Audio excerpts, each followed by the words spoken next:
So our security analysis class, I don't know if the students liked it, but I always liked hearing we had a guy I used to work with at USA, one of my favorite analysts there. I like the way he can I asked him at the end about three stocks and it didn't take him long to say lower quality, higher growth, especially PBMs, higher quality. If cycle comes back, they can do well, pretty steady, nothing exciting, but can real quickly tell you the stories. So there's sometimes you see somebody say, "Wow, I wish I just had his brain and had his smarts." So that's what you're after, and it really is. It's learning this stuff we're doing in this class. It's you know, when I was where you are, I was like desperate for anything I could learn, take with me.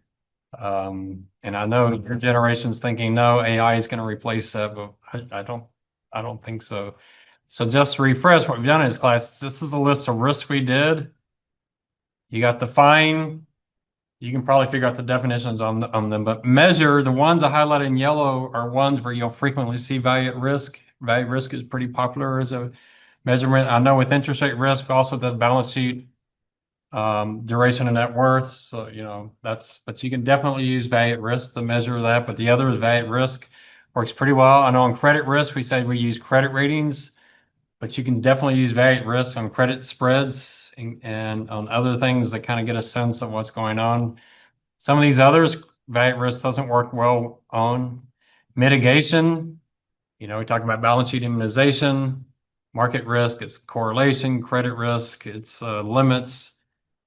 You want to be able to pretty quickly off the top of your head, be able to discuss these. That's one reason I had Jason speak my security analysis class. You don't ask him a question. He's like, and then he starts talking. No, wait, I meant to say, it's just, you can just say, and that's where you want to get. You're not going to get there. Multiple choice exams won't get you there at all. You're not going to get there typing. You got to write. So you should be handwriting your notes or something about that. But the most important thing is speaking. So I really want to incorporate what they do at MIT, somehow at UTSA. We did that in the dashboard team yesterday. It's like, you're in an interview today. What did we just talk about? How would you bring it in? The feds. No, wait, that's not the Fed. That doesn't work. It's got to be.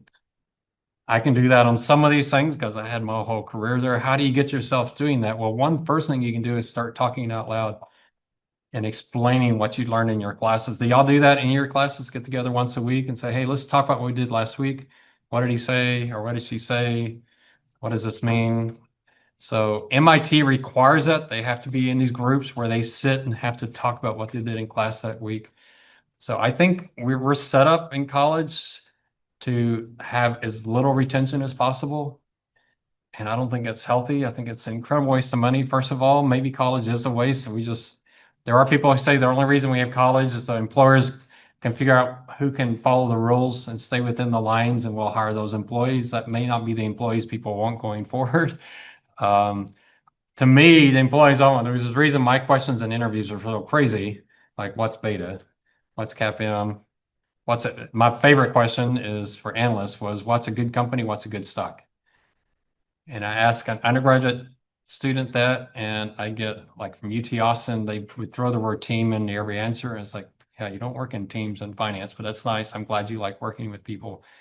I asked someone who's been in the business like Jason, and 4 hours later, they're still talking.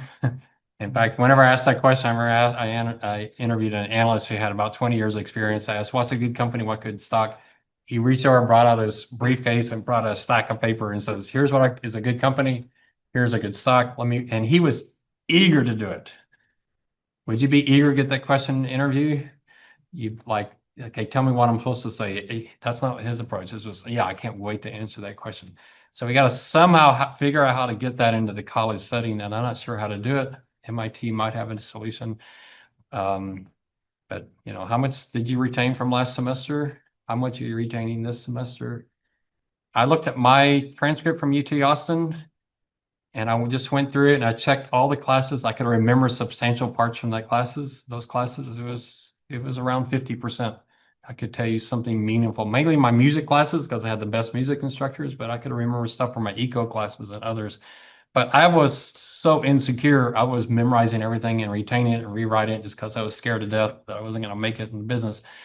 Maybe you guys are far more confident. It's like, yeah, I'll figure it out later. But boy, so have this stuff retained. If you've already forgot everything we've talked about here, then boy, have we wasted 3 months of your lives and my lives. So find some way to keep this stuff with you because this is what people are talking about in the business.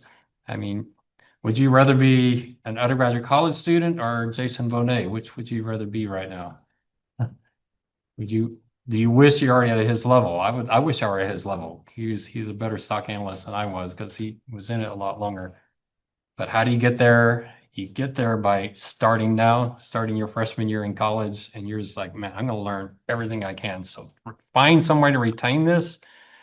On each one of these, there's some quirks, but just knowing the list, so you know where to start, that's the kind of thing we're looking for. So, all right, let's talk. What does Annie Duke have to tell us about better decision making? And part of it is distinguish between luck, skill, bad luck, bad skill. If you don't do that, then your ego is going to have you misinterpret every decision in order to help your ego, not to help your future decisions. So the way her book is written, now this is my summary of her book. I'd love to have her watch this presentation, see if I captured it very well. This is my interpretation. She starts off with the problems we have in decision making, and then her solutions, how to get around these problems. So here's the 7 things that I got from her book that were problems. And then we'll get into the solutions. So here's her first problem was resulting. She says, most of us grade the quality of decisions based on the outcomes. And she says there's a lot of outcomes that are pure luck. They were horrible decisions, bad decision quality, but we were lucky, but we grade decisions as great. She remembers speaking at a conference and someone she was at some kind of seminar and she was asking him, talk about a bad decision you made. And one guy came, he raised his hand, talked about a decision, someone they hired, it didn't work out. Says, well, walk me through your decision whole process. He walked through it and she said, that sounds like a really good decision to me. Just sounds like the person didn't work out. Sounds like you got a good process. Yeah, that was what was he doing? He was doing resulting. Now, what she uses in her class is very unpopular. It's a famous football game. Any of y'all recognize this football game? Is it too many years ago? So you've got these 2 teams, New England, the Seahawks. The Seahawks have the best running back in the NFL. They've got it, first and goal. What do? Hand it to your running back. Hand it to him 4 times. My word, he's going to score at least once. You're not going to stop him. So what do? They threw the ball on first down, and what happens? Interception. What did the headline say the next day? Stupidest call in NFL history. Bad decision. What would the headlines have said if they'd thrown for a touchdown? What would the headline said the next day? Most brilliant call in NFL history. Now, is that possible that if the outcome was good, it was a good decision? We're talking about not the outcomes, we're talking about decision quality. I watched that play and say, I like the idea of a pass. I just didn't understand why they passed across the middle in a bunch of traffic. I would have done the UT Austin thing, which never works, but they never had interceptions. You throw it to the corner of the end zone and the guy never catches it, but at least you don't have interception. But anyway, so you could but people argue with her on that. But her argument is the headlines are radically different depending on the outcome, but we're talking about the quality of the decision. What's a good decision? You might say, well, you could get, he could have fumbled the ball just as well as an interception. I think a bigger issue with passing is you're more likely to get a hold call. That could be bad, right? I don't know. You can look at the statistics. I don't know what Pete Carroll's knowledge is. It's probably pretty good. But are you more likely to get a penalty on a run or on a pass? And you probably could get more likely a penalty from the defense as well, right? Do you think Pete Carroll had all that math in his head? He had his intuition. We know intuition's all that good. But is it possible if he had all that data, that was a really brilliant call and it was just unlucky? But that's what she means by resulting. Everybody says what a stupid call only because there was an interception. But if there had been a completion, they would have said best call in the history. So there's a lot of luck in our outcomes. So it's unfair to assess a decision quality based solely on outcomes. There can be a very low correlation between decision quality and outcomes, especially in certain areas, like we were talking earlier in security analysis, picking stocks. You can do a great decision on picking stocks, and COVID hits. You say, wow, we didn't realize Delta's or United Airlines revenues are going to fall 80%. We probably should have seen that coming. Well, no, you're not going to see COVID coming. No one was talking about United's revenues falling 80% in December. So if you ask someone, what was your highest quality decision last year, they're probably going to give you their best outcome. Is it possible their highest quality decision actually worked out badly? Yeah, it is. What are they assessing the outcomes? It's really easy to assess outcomes, but she's saying we're not trying to improve our assessment of outcomes. We're trying to improve our decision quality, which should improve outcomes, but we got to look at the decision quality itself. So there's the first one, resulting. I don't know if that's her term. I think it is. I don't know. Have y'all heard that term before? So I think that's her term, resulting. So try this at work. It's like your boss comes in and says, wow, that was a really bad decision. No, it was a great decision. We just didn't see that coming, and none of us saw that coming. So But how do you measure quality if it's not by results? well, part of what she's saying, and we'll get into this, part of what she's saying is you document why you made the decision very clearly. So you know exactly why. So it's like what I was talking about with us buying Whole Foods. We didn't mention Amazon anywhere in that analysis. So Amazon buying them out and say, wow, we saw that coming. We didn't see that coming. We never talked about it. So you document why you thought that was going to happen. Very similar to what we were talking with Jason earlier. You have your story on, he was talking about Facebook, and I agree with him on Facebook. I really noticed that Facebook was horrible, and then they got really, really good, especially when we went mobile. And I was shocked at their revenue, their ad revenue per active user. I don't know if y'all have ever seen that for Facebook. It is incredible. It goes from $8 to 20 something bucks very quickly. And that's when mobile came on. Jason talking about how they saw that mobile side. They did much better on mobile. And we saw that somewhat. We were doing analysis of Facebook. We just saw it after the fact. He was looking at it before the fact.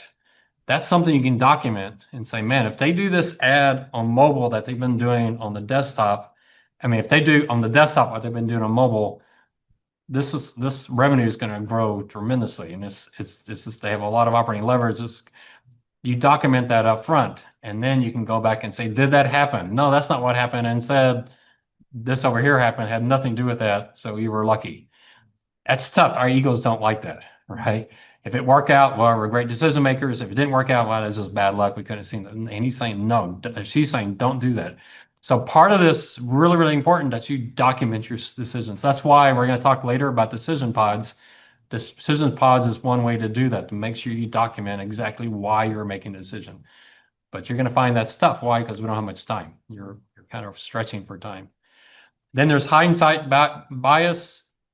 We look at the past and we say that we knew that was going to happen. So obvious. We saw that coming. We see an outcome as inevitable rather than probabilistic. We see the world very orderly when it's really not. We ignore false positive, good results after a bad decision, and false negatives, a bad result after a good decision. Our minds are not structured to do that. So that's part of the document, so that you don't have that hindsight bias. Part of one of her solutions is think probabilistically, which she means actually put the probabilities down. So what's the probability this will happen? What's the probability the Fed cuts rates this year? 50-50. Well, you could say 50-50, or, it's either 0% or 100%, right? That's the probability. So probability, we're not actually expressing probabilities, we're expressing our ignorance, right? That's what a probability is. The probability is either 0% or 100%, but we're expressing what we know, what we see now. Why would the Fed cut rates this year? What would have to happen? Inflation has to rise, and well, if inflation rises, they're probably going to be raising rates, right? But if inflation comes in lower than expected, they'll probably be cutting. Inflation came in really hot on Friday. but exactly within expectations. And the market said the probability of cut actually increased. So what are we worried about? A recession? What's the probability of recession this year? There are people out there forecasting at about 30%. Do you think there's a 30% chance of recession? You tell your boss, hey, well, recession, the Fed's going to be cutting. Okay. What's the probability of recession? Is it 10%? Is it 30%? And how would you know in advance? So what's one thing you can do? You can say, well, how do we figure out there's a recession or not? Has anyone figured that out yet? You ever heard of LEI? What's an LEI? Doesn't unemployment have to be at the same, it has a measurement, right? Inflation and unemployment has to be at a certain level for. Well, that's the Fed. That's what the Fed's trying to do, maximize employment and manage stable inflation. So no one knows LEIs in economics, leading No. economic indicators. And then there are coincident economic indicators and they're lagging. Employment is lagging. So what's a leading? Well, LEI has what the best economists in the world say is these are the best predictors of a recession. What has LEI been doing the last 2 years? It's been predicting a recession the last 2 years. And hasn't been doing too. What was happening at the end of 2023? Or 2020, we're gonna have a recession next year. We didn't have it. It's pretty tough. Why did the market think we were gonna have a recession a couple years ago? Because the yield curve was what? Inverted. Have we ever had a recession without an inverted yield curve? No. Every recession's had inverted yield curve. Have we ever had inverted yield curve without a recession? Rarely, but it has happened. Amazingly to me, the yield curve predicted the 2020 recession. Is the yield curve know COVID was coming? Probably not. But you start with that. So you don't just say, I think recession's 30% chance. There's other people out there a lot smarter than we are that's what they do for a living. We can start with that. We have that information. But you document that and you put all that down. So the Fed's worried about employment and inflation. Right now, we have really weak employment with high inflation. That doesn't sound good. What did they do? So they have that tug of war going on. We have a new Fed chairman coming in. He's probably going to be, his history is hawkish. He's probably going to be dovish. No one really knows, right? So you start with that. But if you don't do that, what are you going to end up with? Hindsight bias. Oh, I knew the Fed was going to be cutting. If someone says that to you, say, prove it to me. Show me the email where you said you knew they were going to be cutting and why you thought they were cutting. Oh, I thought they were going to be cutting because employment was going to get weaker. Yeah, but employment actually got stronger. Oh, well, it's like, no, I don't know. Explain it. You can really irritate people because we're not that good at it. So hindsight bias, again, props up our egos pretty well. So we jump to the assumption of causation when there's really only randomness. We cherry pick data to confirm what we're looking for. If you read Kahneman, he talks about system 1 and system 2 thinking, fast thinking, slow thinking. What he's recommending is when you have a decision, go to slow thinking, document, especially if it's important. You're trying to decide what you're gonna have for dinner. Yeah, fast thinking is fine, but slow thinking when you're making these major decisions, and then document. You got to get early in your career. I wish I had done that more early in your career. Document exactly why you make decisions, not just at work, but even at home in your personal life. You're going to buy a house. Is a house a good decision? I remember I helped this one friend with her taxes, and she had bought a house. And she goes, "Oh, I bought the house for tax reasons." Go, really? Interesting. So I do her taxes. Her mortgage interest was well below her itemized deduction.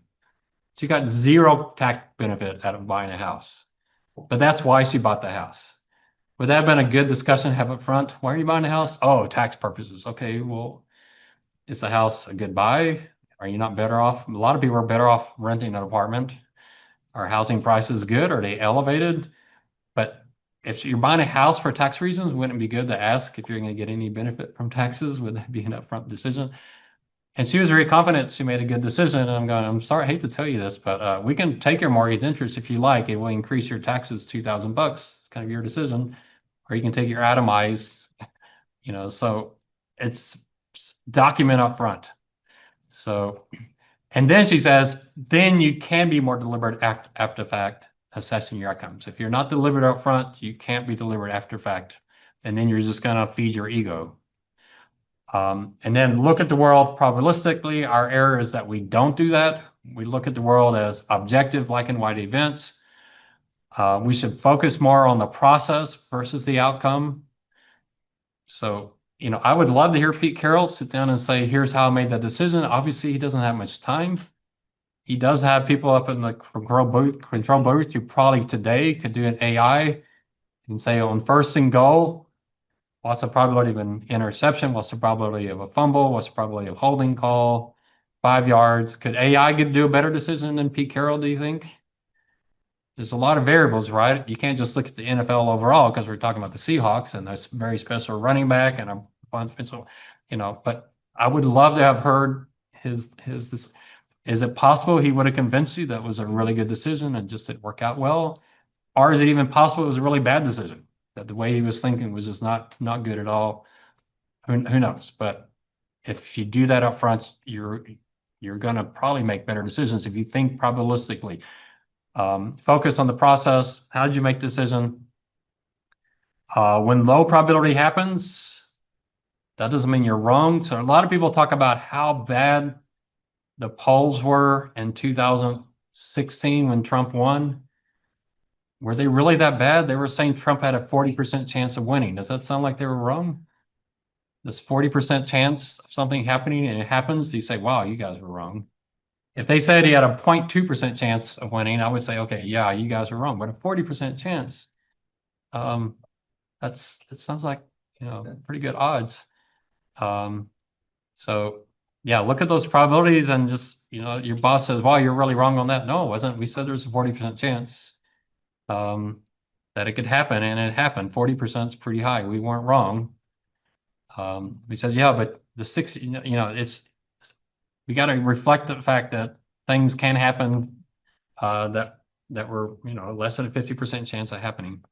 Thinking in probabilities can protect your egos, moving from you were right or you were wrong language.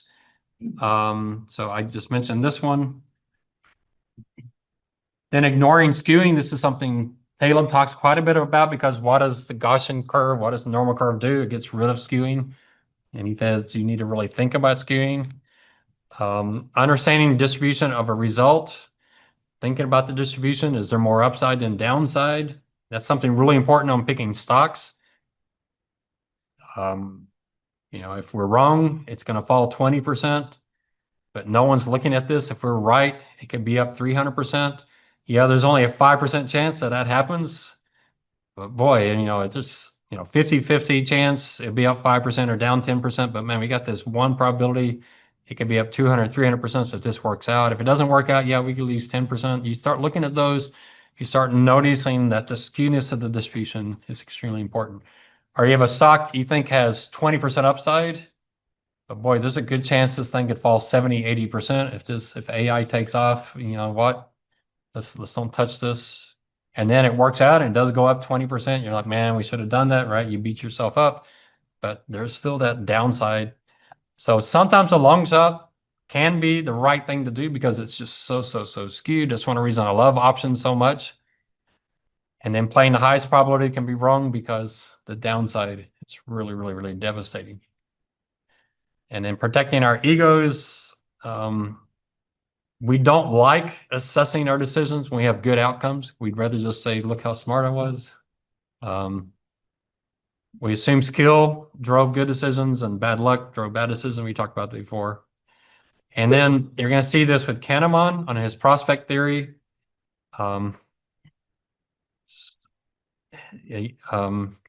Prospect theory essentially talks about the skewness of gains versus losses and how we feel about them. And there is a regret. I have people come to me and say, I've been sitting in cash for all this time. Should I get in the stock market? It's like, I'm not going to tell you that. I will tell you, if you get in, the market falls, you're going to have terrible regret. If you don't get in and the market goes up 20%, you're going to have terrible regret. So how are we going to manage your regret? And then I say very safely, if I were you, this is what I would do. You might not do this. So that's how I give people advice without giving me advice. It's like, if I were you, and if I were doing this for me, not for you, I don't know who you are, but if I were doing this for me, I would probably dollar cost average in. But if the market really shot down, I'd put a lot of money in. but I would dollar cost in, average in over time, and I would have certain places I'd even send them my spreadsheet or how I do call it dollar cost average, which has you with these trigger points. Um, like I said, I did this with a friend of mine at USA during 2008, and she did a great job of buying on the dips. She was so excited. The market fall 10%. Hey, I get to buy again. Yeah, you just lost 10% while you're ahead, but yeah, but 2009, she did great. Um, you know, you find out something that allows you to make those decisions so you don't have that regret. And remember, regret can be on the positive or negative side. You get in and it goes down, you don't get in and it goes up. How do you manage that? So just realize the regret is incredibly painful. It really hurts a lot. Um, Reducing the positive vibes. So part of what she's arguing is give your ego a break. Don't beat yourself up so much on the downside, and then don't compliment yourself so much on the upside. Y'all might say, wow, you're being really hypocritical, professor, because all your stories from USA was when things worked out. But I'm not going to tell you my bad story. Well, maybe I should tell you a few of them, but it's more fun to talk about your good stuff, right? I asked Jason to give, maybe a good and a bad. He gave us all good stories because that's what we like to talk about. Um, so protect protect your egos by just accepting the fact that you're going to be wrong sometimes, you're right sometimes, and just kind of move on. Ignoring opportunity costs. Um, Anytime you choose A might work out, but B still might have worked out better. And you have to always think about that. So I love her, why she thinks about, calls this thinking in bets. Opportunity costs create bets against our future selves. And a lot of times you won't know. I chose finance and man, it seems like that worked out really, really well. Could I have been a physicist or an engineer? No, I'm really stupid in those areas. It's amazing how stupid I am on stuff like that. There's a guy in Costa Rica, he handed me a drill. Like, what do you want me to do? And he's like, man, you're pathetic. It's like, yeah, I don't use drills. Give me my balance sheet, income statement, I can do stuff. He's like, man, he was a helicopter pilot, farmer, military. It's like, I'm sorry, I don't use machine stuff. That's why I'm in finance. But is there another career out there I could have done a lot better at? Would I have been a lot better off if not stayed at USAA? You'll never know, but realize just because things work out doesn't mean it couldn't have been better. And just because they don't work out doesn't mean it couldn't have been worse. Um, all decisions contain risk, even those with good outcomes, because there could have been better ones out there. I will say, and we'll talk about this on the personal side, I do think most of the time when you have a decision, if it's between status quo and changing, I think you're overwhelmingly better off changing. I can't think of, there was never a decision I made at USAA on changing careers that did not work out. And when you really know you should make the change, I've heard me, this is my preach this all the time. I should have a t-shirt that says this, do what scares you.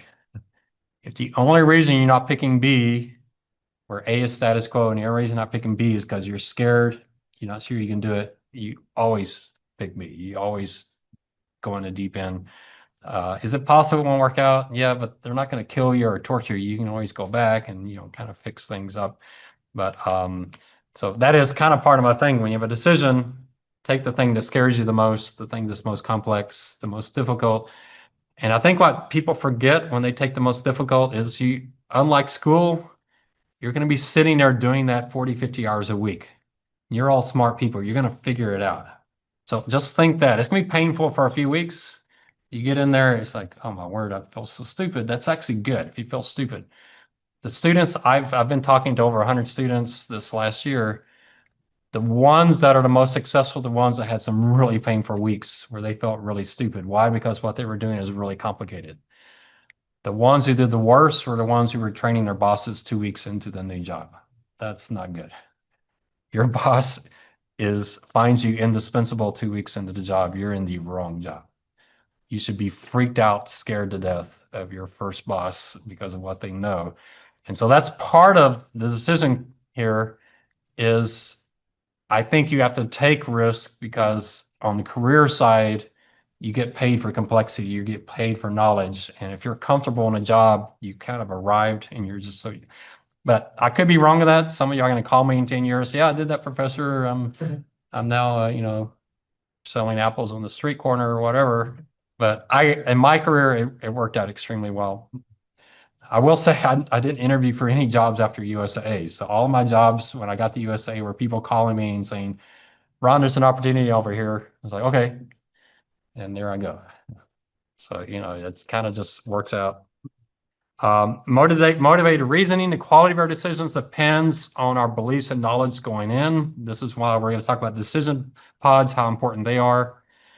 And here's some Doug Hubbard. We should try to find better information, especially if we have this bias where we really want to do something. We need to have, a lot of people want to buy a house just because they want a house. I was talking to one of my friends. He bought a new house. He said, but we've got a budget on furniture. I said, yeah, no, you don't. I said, yeah, we're not spending more than X. I said, yeah, you will. And he bought a house. Yeah, we spent like 3 times more. He said, yeah, when you buy a new house, that old furniture looks horrible. But why was he ignoring that? Because they really wanted a new house. But when you buy a new house, guess what that 10-year-old couch looks like? It looks like garbage. It looks horrible. It looks fine in your apartment, right? But in the new house, it looks terrible. But you need that kind of decision quality of saying, you know what, we buy a new house, we're going to be spending more on in the interior than we're willing to admit. Let's double it, triple it, quadruple it. Get better information. We believe much without any basis in fact, often on the first hearing. Why? Because that's what we want to hear. We're much less open-minded than we think. So again, we'll get to her decision pods, which I think is really, really valuable. Why is that? She claims it's kind of the way humans evolved. Type 1 errors versus type 2 error. Type 1 error, you believe the line's in the grass when it's not. Type 2 is you believe the line's not in the grass when it is. Which one of those is the better mistake to make? Type 1, right? That would be the better one. So we tend to have that kind of skewing. We do seek out confirmation of our beliefs. And we rarely challenge that because we just want to really, really do something, and it's going to lead to really, really bad decisions. I remember a student coming by and talking to me. He had gotten married. He really liked cars, so they incurred all this debt for cars. His wife said, well, if you're going to buy cars, we're going to buy a new house. So they had a new house. Now they're just overwhelmed with debt. He can barely afford all the debt. And now he has the greatest job opportunity ever, but he's going to take a cut and pay 20%. So guess what he's going to do? He's not going to take that new job, right? I'm going to argue debt is the biggest mistake people make in their 20s, and because it's so limiting. But I really want that new car. I really want that new house. No, what you want is your career, and you want to be able to leave the big firm and go to the small startup that you might be a billionaire 20 years later, but you want to do it, but you got to take a cut and pay. So, but we'll convince ourselves, no, let's take on the debt. Let's buy this thing now. So the goal of fake news is not to change people's minds, but it's actually to solidify the opinions people already have. Disinformation is even more powerful when the information confirmed. There's some that's confirmed as true. My mom did this on the Affordable Care Act. My mom is so non-political, but she sent out a video criticizing the Affordable Care Act, which she's never done in her life. So I watched it, and part of it was true, and you could confirm it. But then they started quoting parts of the Affordable Care Act and go, there's no way that's in the act. So I looked up the act, and the parts it was quoting didn't even exist in the act. And it's like, no, I go, sorry, Mom, but most of this video, 20% of it's true at the beginning, especially, but 80% of it's completely made up stuff. So she sends out an apology and is sorry, but it's like, Mom, why would you pick that as your first political undertaking? It's interesting, but they're very crafty, right? You start off with something's true. Have you seen some of those like on Facebook, right? You got first 3 bullets make a lot of sense, and then you kind of like, wow, I didn't know that was true. Well, it probably isn't. There's a lady at my church. She sent out a Facebook that Pepsi put on its cans the Pledge of Allegiance, but they took "In God We Trust" out. I go, there's no way Pepsi did that. Can you imagine the board meeting of Pepsi? Hey, let's put the Pledge of Allegiance on this, but let's offend all of our religious people in the United States. That would be a good strategy. Does that make any sense at all? So I look it up, and it wasn't Pepsi. It was Dr. Pepper. And they didn't put the Pledge of Allegiance on. They just said, um, united, indivisible, or something like that. They just pulled two words out of it after 9/11. And people said, you left out and so they just took it off the can. But she had on Facebook, boycott Pepsi. Like, so I didn't say anything to her. She's a really, really sweet lady. She's incredibly hilariously funny. So I just ignored it. But she has, um, Annie Duke has a solution for fake news that you should try. I almost tried it once. I'll tell you that when we get there. But yeah, is this going to get better or worse with AI? Have y'all seen some of the AI videos? They're pretty impressive, aren't they? Pretty amazing. What should that do to us? We should become more skeptical, shouldn't we? We should start questioning everything. I've gotten to the point where I see some of those videos and I think, that's probably AI. And I just click off. It's just like that just seems too crazy to me. Um, so, and it's hard for us to change our opinion if it's something we've been believing for years and years and years.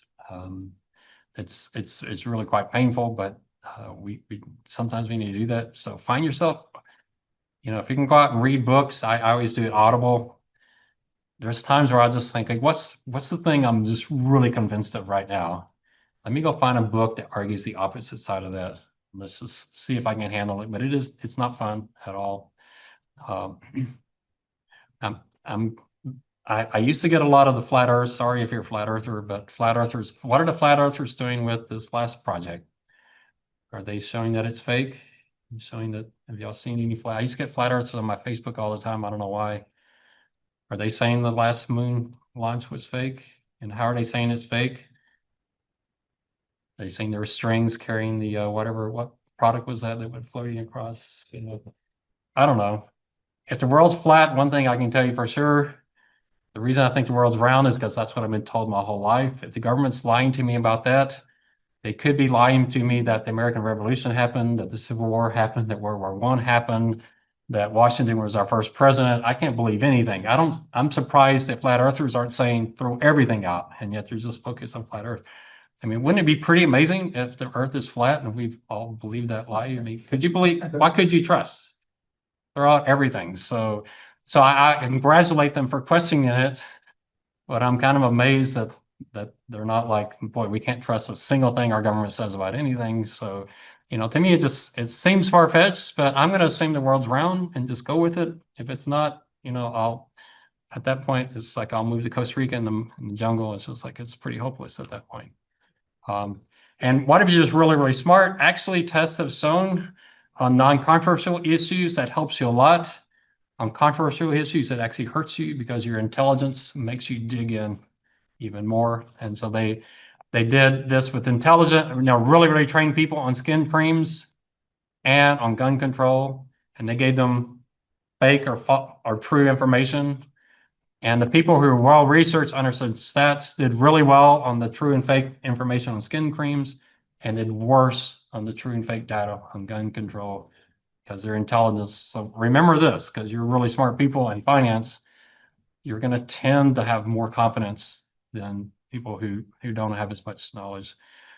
Sometimes it should make us more skeptical. There's a book I do like it. I don't know if I can find it.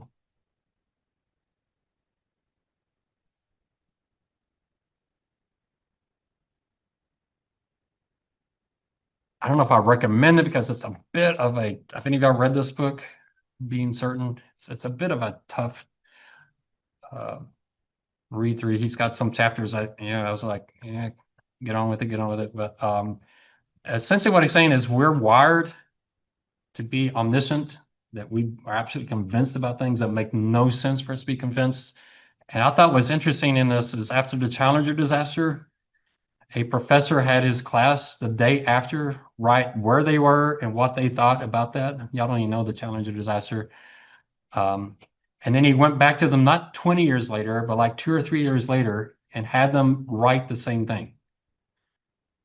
And a bunch of them had it wrong. Which do you think more accurate, the day after or 2 years or 3 years later? The day after. But what he discovered was several of them, many of them had a different story 3 years later, and they were absolutely convinced that the 3 years later was correct, even after they read what they wrote the day after. So I have a perfectly clear memory of where I was when the Challenger happened. I was on, and this is what I think. I was on the UTSA campus by the business building, and I heard these two guys talking about it. Now I'm not so sure. I can know exactly where I was on 9/11. You guys were in a crib somewhere, but I was at USA. I remember watching my television, my PC screen. We didn't do much work after that. It was a pretty useless day. Is that true? I'm not so sure now. You ask your great grandparents or grandparents if they remember where they were when Kennedy was shot, they'll tell you exactly where they were. But according to this book, we're really not all that accurate, even though our mind tells us we're 100% sure we remember that. So our memories are quite unreliable. He gives examples of how we're certain about things we really shouldn't be certain about. And then he also talks about why we do that, why the human brain is wired that way. If you know that, it should make you kind of start questioning things even more. But it's an interesting book. It's not my favorite read. Um, all right, so there's the problems. Are you guilty of any of these? You're probably guilty of all of them. I'm guilty of all of them. This is the natural way our brain works. So solutions. So here's her 7 solutions. So we had 7 problems, 7 solutions. They don't exactly match up to each other. So the first one is, what do you do with fake news? And she calls it one to bet. I almost did this on Facebook. So supposedly we were in high school together. I accepted her as a friend because all of her friends are my high school friends. I don't remember ever meeting this person in my life. But anyway, she posted on Facebook that Whoopi Goldberg had worn this really offensive t-shirt. And I look at that t-shirt and go, my first thought was that doesn't look like something she would have worn, because it's really stupid for her to wear that. She's obviously very successful. You may not like her, but she's obviously very successful. You don't get very successful by doing really stupid stuff like that in public. So my thought is, I don't think she would have done that. So I look it up, and sure enough, Whoopi Goldberg had her own webpage showing the actual picture of the actual shirt she was wearing. She wasn't wearing that shirt. So I almost did this. I said, I'll give $200 to your charity. You give $200 my charity. I think that's photoshopped, but I didn't do it. Someone says it's illegal to bet. I said, well, to charity, is it okay? I don't know. But anyway, I almost did it. A guy I ran track with in high school, he beat me to it and just said, I can't believe he said this. That's so stupid. And he corrected her. And so my entire courage was, I liked his comment. That's as far as I got. But anyway, you don't want to know what her reaction was? I mean, this is incredible to me. She said, yeah, it may be fake, but this is something that she would do. Isn't that ridiculous? So what does that show you about the biases? So this is what Annie Duke is saying, is if someone says something that's fake news, she's saying, put a bet on it. You willing to put $200 down on that? One way to get them out of that omniscience, start thinking, you know, do I really believe this? What data do I have? But I just thought her response was just, to me, so incredible. I didn't do like tears on that or something, but it was like crazy. I don't know who she is. I don't think I ever had a class with her. I don't know why she befriended me. I didn't unfriend her or anything, but it was interesting. You think she noticed me liking Patrick's posts? Y'all do that? Someone insults you and say, "Hey, who liked that?" So, our egos get involved in everything, but I didn't have much courage that day. But yeah, I was so tempted to type Annie Duke. But why does wanna bet work? Because one way you get that omniscience away is you put some skin in the game. You make it painful if you're wrong, and that makes your mind start thinking, well, maybe I'm not all that sure about that. Um, Research has shown anonymous betting markets do better than peer review processes, so getting skin in the game is really important. We already talked about this a little bit, assign probabilities up front. That has a couple of things. First of all, after the fact, it helps our egos because we can say, hey, we show there's a chance we could be wrong, and a pretty good chance. But the other thing is it gets us thinking differently up front on the decision side. And you start challenging that, what? And probably the best question to ask is, you just assign 40% probability of the Fed cutting rates this year based on what? Why 40? Why not 35? Why not 30? Why not 12? How did you get that 40? That's a really round number. And you start getting these conversations. Well, I did some analysis on the last 10 Fed cycles.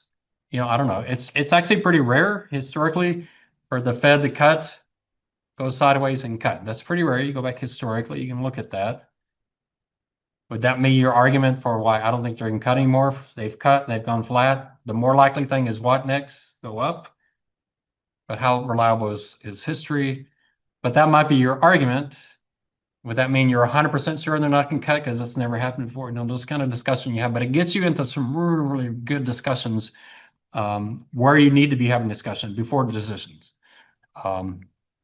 So it's causing to acknowledge uncertainty, and that's actually the best thing for risk management. And then when you acknowledge uncertainty, that's when you start asking questions about spending money. Say, how could we reduce this? We're talking about something that's going to impact our employees. If it works, it'd be great. If it doesn't work, it'd be terrible. Maybe we should survey our employees first and get a sense of where they are on this.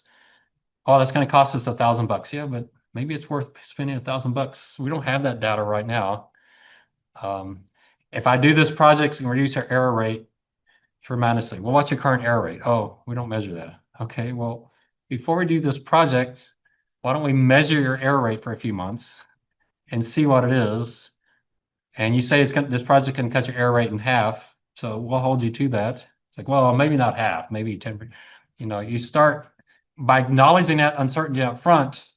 You start acknowledging how wide you are, and then you start saying, should we spend money and maybe we can bring some of these uncertainties in? So it just makes you a much, much better decision maker. And then use the language of uncertainty. My definition of omniscience, I probably have made this mistake several times in this class, but when we can't start a sentence with, in my opinion, I believe, I think, we just start it with our opinion like it's a fact. I try to do that. You have to correct me every time I don't do this. In my opinion, I believe, in my humble opinion, whatever, start using those words so that, first of all, if you make statements, and you'll see this in her third bullet, if you make emphatic statement, it makes it really hard for people to challenge you because now they got to challenge your ego. But if you say, in my opinion, or what I was thinking, it gives you that ability to first acknowledge your uncertainty, but also gives the person you're talking to the open door to challenge you. So I believe this to be true. I'm only about 70% right now. And if next week this happens, I might drop down to 40%. We get PPI tomorrow. When do we get PPI? Did we get it today? I can't remember. So we get an inflation number tomorrow. Man, if it's at 4% growth year over year, well, that's gonna be pretty wild. I'm of the opinion if the break-even inflation goes above 3, the Fed's gonna be raising rates. I've been watching that number. Is that 100%? I think so, only because I went to an inflation conference and there was a bunch of economists 10 times smarter than I was, all saying that's what the Fed does. But am I sure that's right? Don't we get tricked by having been around really smart people and they're all saying the same thing that we go away just 100% convinced? That was kind of my feeling is, man, this is certain. So I use that a lot, but then I don't know how smart they were. I might have had the dumbest 3 economists sitting at my table. Who knows? But you start with these type of statements. So this opens up the door for other people to challenge you and bring up contradictory information. And then I've heard this quite a bit. There's a woman, I forget her name. Y'all should all be watching her. I might give you her name. She's on How to Ask Better Questions When You Meet People. Have y'all seen her? I forget her name. Vanessa something. She's really, really good. I said, man, I wish I watched this before I did interviews. How to ask better questions than how are you doing? But she talks about this as well. Lead with agreement. Once people hear a negative word, it shuts them down and you get much better conversations. So instead of saying, I disagree with you, or even I agree with you, but disagree with them, but I disagree with them by saying, I agree with you, and just by doing that, they're still listening to you. So you have to realize our egos tend to shut down when people use negative terms. So you're trying to, as much as you can, you want their honest feedback, and whatever you can do to help them be able to do that works really, really, really great. Um, this is especially true in finance, where, man, we tend to invest our egos way, way too early. Um, so if we made a mistake in the past, validate that and then try to get into the future as fast as possible so that we don't like beat ourselves up. So if someone comes to you with a problem, don't wallow on that. I'm sorry that happened. So what's your strategy going forward? Try to get people to the next decision and the better decision. That's not always true. The guy I was working with, he was telling me a story. He said, yeah, last night I got home. My wife comes out. She was just so upset. She had had such a horrible day.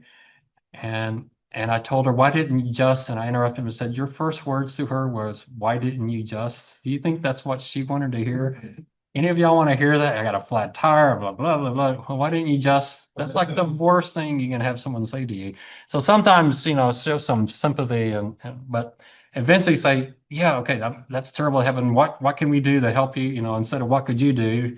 What can we do? That's terrible. I don't want this to happen to you again. You try to get that focus into the future. Um, and then ask for permission for truth seeking. They may just be venting. And then use your history as data points and almost in an experiment, like a samples. Uh, that's why documenting your decisions is so critically important. I didn't do it. I wish I had. I really wish I had started a diary or a journal my first week at USAA, kept track of all my decisions and then things that had happened, because I just know my memory is just so horrible. And I'm going back and not remembering things correctly. I'm doing this podcast right now with Luke. I think I'm getting it accurate, but who knows? We tend to remember things in the best possible light for our egos. Um, and so use those outcomes, help to learn from your own data. And not only that, your friends, use their data points. Ask them what happened, what decision you make, what did you know in advance? How did you make that decision? I want to learn from your mistakes. That may not be a good way to say it. It's like, wow, you really messed up on that. What can I learn from that? It's like, that's probably not the best way to do it, but we need to know when something's luck or skill. And then she says, when you do have bad outcomes and good outcomes, but both, use those as obvious times to sit down and say, what could we have done better? We might do that with bad outcomes. She's saying to actually do that with good outcomes. Hey, this really worked out well, but could we have done better? What do we know now that we should have known then? We now see it. We could have seen it back then. We just weren't looking at it. Would have made the decision even better. Or this didn't work out right. What do we know now that we could have looked at back then? So, and then seek truth over everything else. One reason I love working with actuaries so much, and I don't know if this is true with all of you. We have a few actuaries in here, right? But this may not be true for y'all. But actuaries I worked with were painfully, brutally honest people. They would tell me what they thought. Is that true, actuaries? Is that why you became an actuary? So I love people who are truth tellers. One of my first bosses, Larkin, um, whatever was on her face was the truth. You said something stupid, you knew it because her face would tell you. I'd love that. I did not like uncertainty. So find people to surround yourself that are just going to be really honest with you. Maybe not negative all the time, but they're going to tell you the truth. It was funny at USAA, a vice president called me and she asked me the strangest question. She go, Ron, why haven't you been fired yet? It's like, what? It's like, Bob Davis, he like jumps on your case every meeting. He's screaming at you. I said, he's not screaming at me. He's screaming at the information I gave him. He's mad because this happened. He's going to fire me if I don't tell him that stuff. That's the reason I fire me, because he knows I just tell him stuff.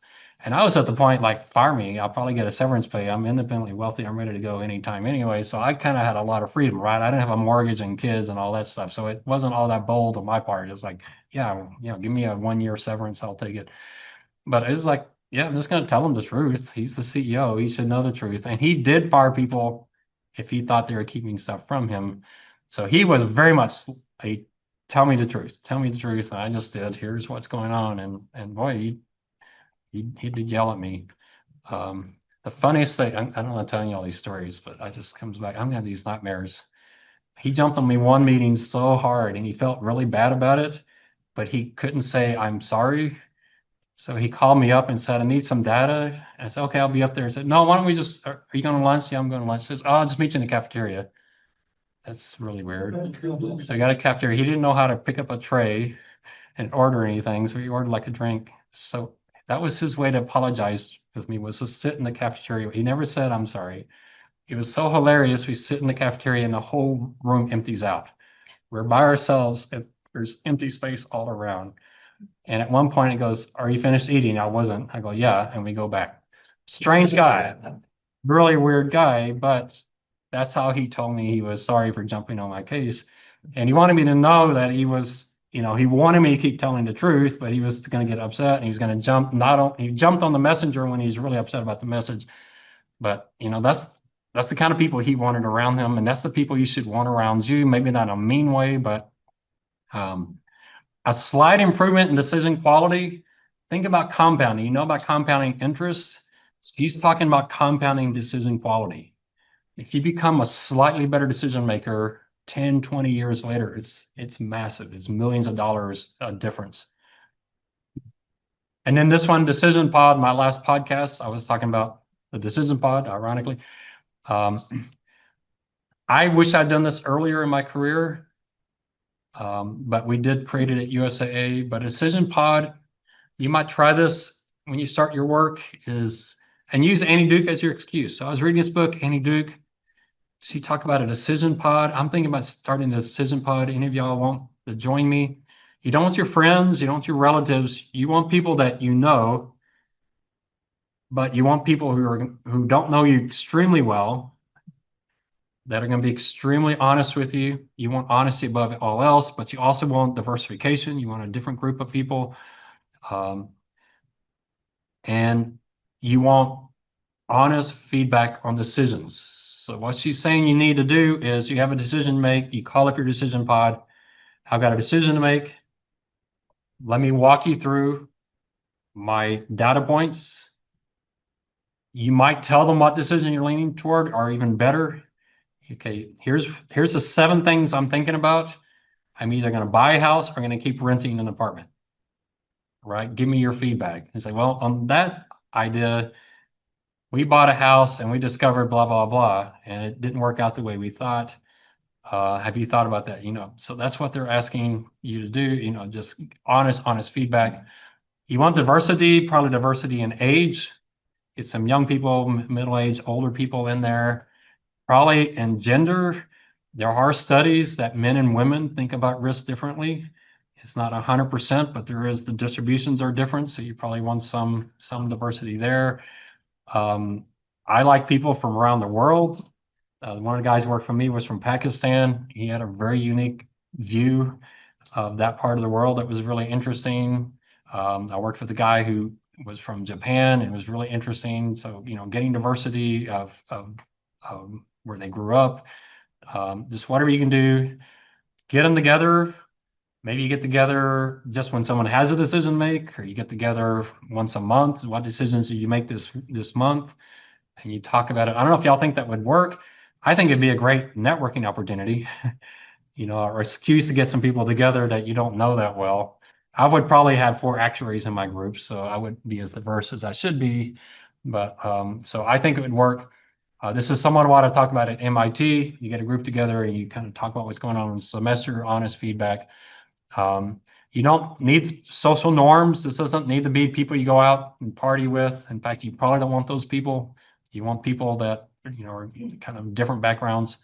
And other people will probably see your blind spots. In fact, your best friends probably won't see it as quickly as these other people will. In my opinion, I started a decision pod at USA. We called it the USA Asset Group. Um, my opinion was we're investing other people's money. We're not investing our money. We better get this right.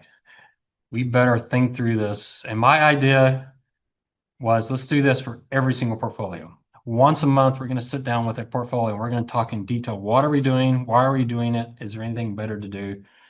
I did that. Remember what we did with the pension plan? It was pretty radical. I sat down with this decision pod and this is what we're doing with our pension plan. It's pretty radical. No one else is doing it, and get the feedback. And there's one guy I highly respected. He had some really, really tough questions and made me nervous, but that's what I want to hear. I mean, we're about to move other people's retirement money. I sure don't want to mess that up. Let's talk about it. So, and that's what you're going to do. I'll be sloppier with my own money than with other people's money because, you know, it just feels horrible if you mess something up. It's like, wow, we should have thought about that. Um, so your decision pod, you can have a contract. It's exploratory, not confirmatory. You're not getting them together to confirm what you've already decided. In fact, a lot of times it's better not to tell them what you decided. Be open-minded. So tell the group the number one thing we're after here is truth. So you can ask the most bizarre questions you want to ask. All are accountable to the group and especially to accuracy. You can say, hey, how did you know that? I think the world's round. Wait, how would you prove to someone the world's round? Pretty tough to do, isn't it? You can go on the internet and find stuff from NASA. Oh, but NASA, they're all, you know, they're just doing it to get more funding. You know, it's kind of tough, but you say, this is what I've been taught my whole life. It's in the textbooks. I think it's true. You know, you put down what you know and then seek diversity of the memberships. He talks about this, Robert Merton. This is not the Merton you know. This is not the option pricing guy, the kind of Black-Scholes. He was the Black-Scholes competitor. They beat him to it, but it's his father. They call it kudos. The C, you might not like of kudos, but they're not talking about an economic system here. Communism, that is, everybody's committed to the group and ownership of the information in the group. Everything is shared in the group. We're talking about information here, not money, not economics. Universalism, accuracy, no matter what, you accept whatever comes in. So I think that's one thing with Bob Davis is he wanted to hear everything, but then he reacted so harshly. I think sometimes people were scared to tell him stuff because of the way he reacted. So don't shoot the messenger. Disinterested, I can't even say that word, not interested. Avoid biases that can influence decisions. Discuss the decision before the group is told the outcome. You know, if you're trying to, your decision pod is assessing Pete Carroll's decision and none of them have watched the Super Bowl, that's going to be a lot more accurate than if they know what happens. Like, oh, of course, you know, you're having an interception. That would be a crazy thing to do. And then you want skepticism, encourage engagement, dissent. One thing I did say in the podcast, though, is one of the risk, I think, to this idea is you get so much people questioning that you become catatonic, and you can't make a decision. You just freeze. So at the very end, and that's what we did in the asset group at USAA, is we had to make a decision. We had to come up with, this is our asset strategy. So at the end of it, it's like, okay, what are we going to do? Are we going to be over allocated on stocks or under allocated? What are we going to do on duration? Are we going to go longer duration, shorter duration? Are rates rising or falling? And we didn't all agree, but we had to all come to the conclusion at the end. And then the next thing I started an asset group, and then I moved over to investment company. We started presenting the results of the asset group to the sales floor once a month. We went up and presented. It's really painful to do this because everybody's going to know when you're wrong. So we're over allocated on stocks right now. We're under allocated on stocks right now. Here are the reasons. And we used to visit all the sales floors, and it was like, man, you guys really messed up last month. Yeah, that was kind of bad. We messed that. And the reason I wanted to do that is we wanted a USAA product. We wanted the sales force to say they didn't have to say they believed it. They had to just say this is what USAA thinks. So they might disagree with that, but they had to show that. So we had a unified voice. I also wanted the sales floors to know what we're thinking, what we're doing, so they could communicate it to the membership. So I thought that communication part was pretty important. We're making decisions that the sales floors had to sell. We then wrote an article every Friday. I drafted it and Cliff chopped it all up and then we put it out there. So it is out there on USA.com. Everybody knew what we were thinking. Um, so it was kind of painful because it was so public, but before no one knew what was going on. The sales floor was just making stuff up on the phone.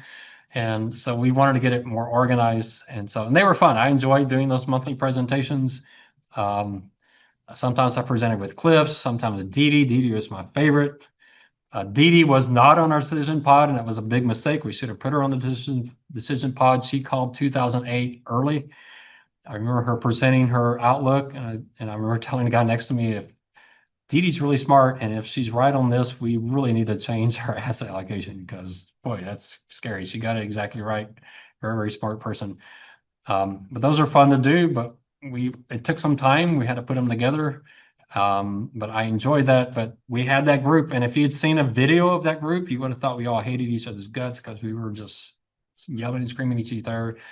He's got Arnie, there's no way that can be true. And Arnie was always bullish. Everything was gonna be wonderful. Stock markets can be up 80%. And then Matt was always skeptical. Cliff was always asking kind of weird questions. I would even invite interns into the group. So you can ask the question. If you get too carried away, I'll shut you down, but you can ask questions, you can participate. And they found that was pretty cool to do that. So I found it really very valuable. I miss that group. Anytime we have a party and get together, we all get together and we become the asset group again. We're all debating all this stuff again because it was so much fun.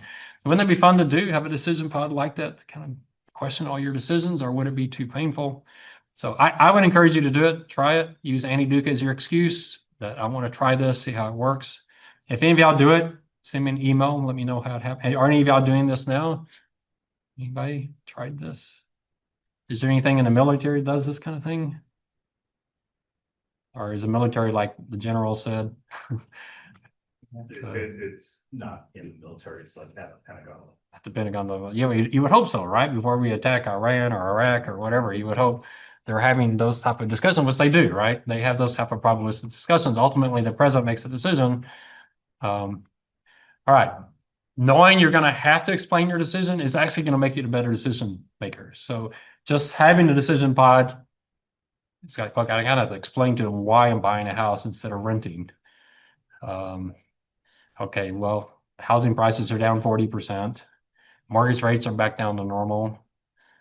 Rental prices are coming up. I did a rental analysis, here's what I did. You might not have done that before. You might have just said, well, I just want my own yard. I do. So you become accountable to the group. And then your decision pod will actually start influencing decisions even if you don't meet with them because you can hear them talking. I have a friend who unfortunately passed away a few years ago.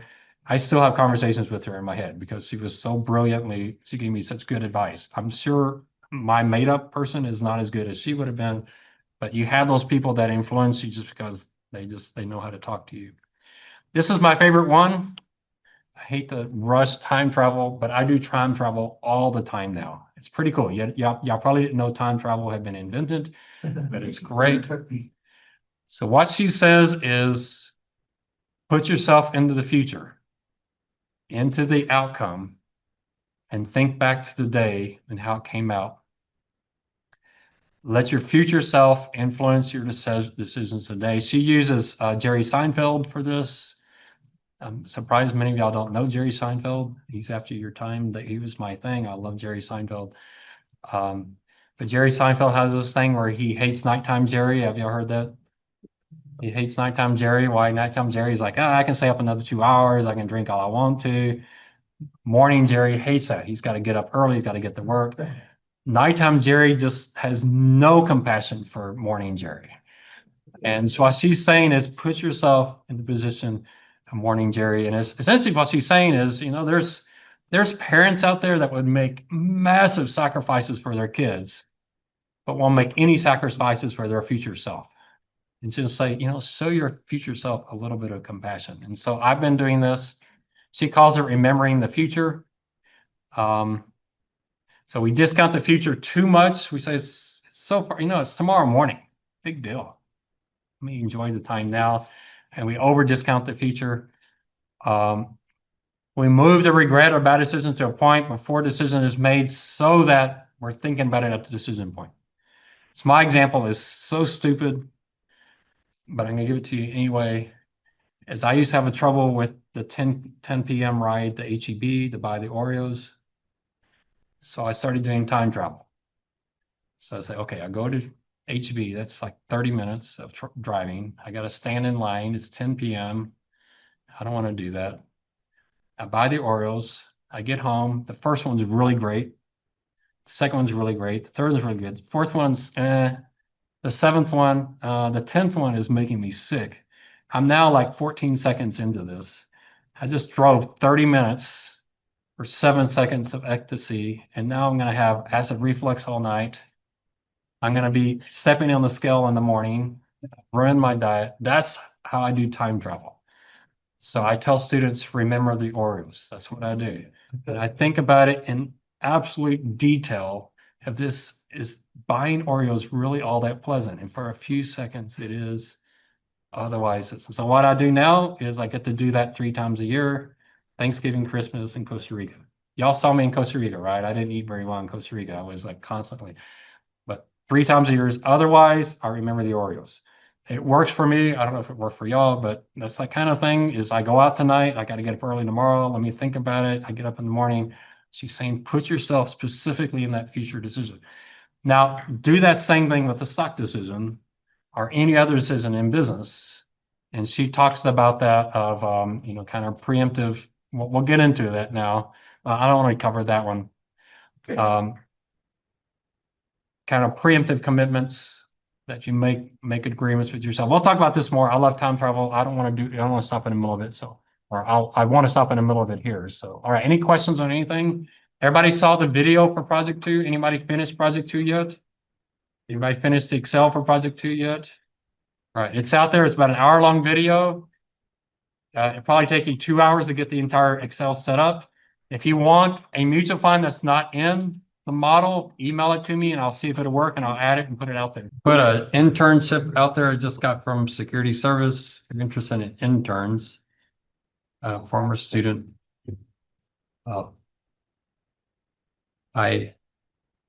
If you're not I think most of you are graduating, but not graduating, and you're interested in a secure analysis class, let me know. We can certainly talk about it. It's an unusual class, no question about that, but it's about as real life, actual job that you can have as a class. Much more independent study than it is class time, but so let me know on that. How y'all doing on the project? Is the Excel working? Y'all getting to work? If anyone using a Mac is not able to get it work, I'm not sure how Solver, supposedly Solver is something Apple forgot and then threw it in last second and it had needed some fixing to do, but Solver is a really powerful tool, so it's good to be able to use it. All right, let's finish up time travel and then finish up Annie Duke, and then we'll get into Kahneman, a really important one.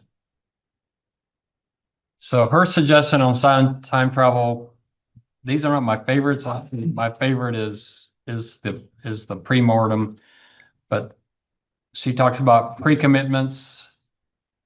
Do things now that influence your future self. So, ride share, someone's going out drinking. Avoid overeating by reducing your idle time there. Airports, I'm not good with airports. I just admit it. If my plane's delayed 3 hours, calories don't count. I eat whatever I want to because I'm bored and I'm going to eat. But I'm not in the airport. That's not going to have a major impact on me. If that was every day, I would be in trouble. Bringing snacks, healthy snacks, I won't eat them anyways, so it doesn't happen. So you have to kind of know what you're capable of. Your 401k plan, automatic investing into it, and Roth IRAs, that does tend to help. It does get the thought process out. You get used to it not being your check. That can certainly help. USAA, my word, we were shocked when they allowed borrowing against the 401k. We think, a few people would do it. And it was a huge percentage of employees that borrowed against their 401k. Just devastated them. One really ridiculous thing employees at USAA did, because USAA had an 8% match. I mean, if you don't put it into your 401k, you're throwing away 8% money. And there was employees at bonus time, which is pretty significant. There were times my bonus was like 20 times what USA paid me in a year when I started there. I mean, these are massive amounts of money. And employees would turn off their 401k match for the bonus. Like, that's free money that you, why would you do that? It's like, oh, I want my whole bonus. Yeah, but it is your whole bonus. You do get it. It just goes into savings. Just made no sense to me at all, but they would do that. Um, Set up your credit cards for full payment. You definitely do not want to pay 18% interest. This is something where I strongly disagree with Dave Ramsey. He says pay off your smallest credit card first. No, pay off your highest interest rate first. He says do the smallest card first. That way, if you're accomplishing something, that makes no sense. Now, we talked about borrowing to invest. What's the absolute best risk-free investment you can make? Bar none. Beats everything. Paying off debt. There is no better risk-free. If you have an 18% credit card, what's your return if you pay off that credit card? It's 18%. Risk-free. Is there any doubt? Oh, I might lose 12% of it. No, you make 18%. There's no doubt. Can you find a risk-free asset making 18% anywhere in the world? So paying off your debt. I hear people say, well, I got a 6% mortgage, but I'm not going to pay it. I'm going to put money I can make more money in the stock market. Well, yeah, you might. But that 6% mortgage, that's a risk-free return.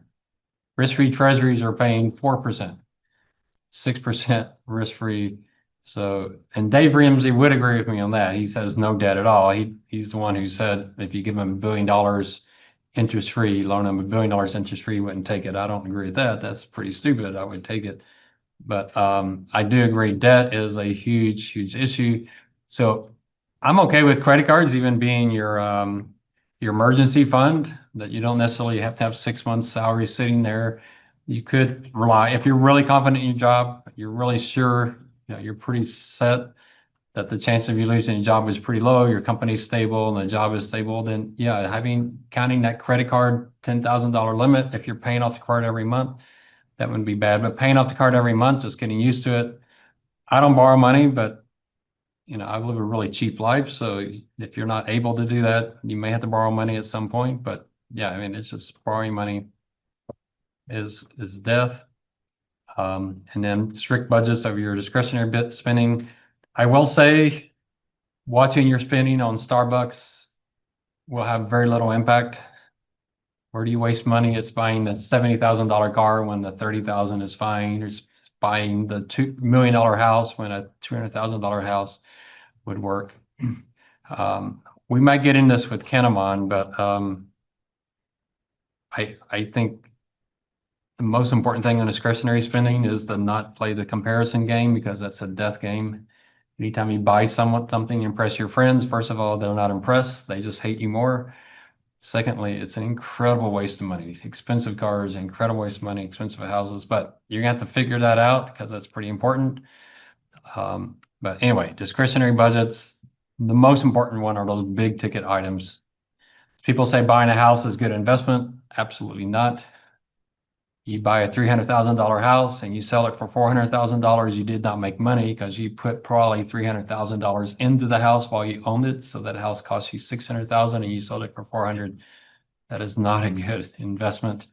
But that's where your discretionary spending is the most important, that you watch out for those expensive assets. So we'll bring up time travel again in her last list, but she asks, how does thinking in bets different from how we normally think? She says, number one, you think in terms of probabilities and possibilities. So it's scenario analysis. You don't think of one future, you think of all the different futures. You think about expected values. So it's not just what I think is going to happen, it's what's the probability it happens. If it happens, here's a dollar amount. So that way, if you have a skewed distribution, the dollar amount gets into your analysis as well as the probabilities. Optionality, we have not talked about that before, but optionality is always valuable.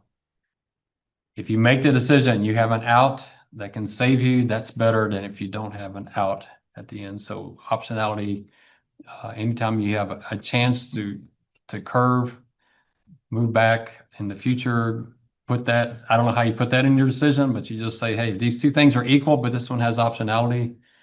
I'm going to pick the one that has optionality. Um, and then the future, the time travel, imagine the future and walk back from that. Put more weight on that end point versus what you feel today. And we're really, really good at that. People are really good at that. Their kids, but they're not good at that with themselves. So tremendous compassion to their family, but not toward their future selves. And that's what she's saying. Show some compassion to your future selves.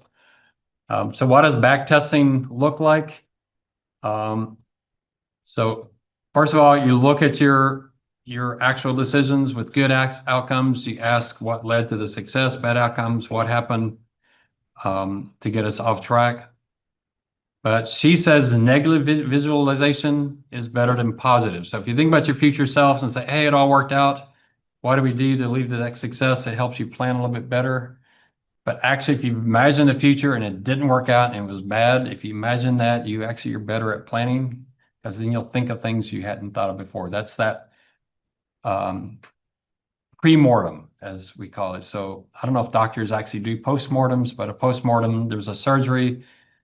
They left a sponge inside the body. They cut off the wrong appendage, which does happen. Someone got infected. And they sit down and say, okay, what went wrong? Negative visualization is you do a pre-mortem. You say, okay, everything went wrong. Let's talk now what went wrong. And it really is quite powerful to do that. That's what my Oreo cookies thing is. It's like, man, I'm gonna be miserable if I do this. Why am I miserable? Oh man, acid reflux. Boy, I hate that. The sugar high. Boy, I hate that sugar high. Yeah, you know what? It's not worth it for seven um, pleasant Oreos.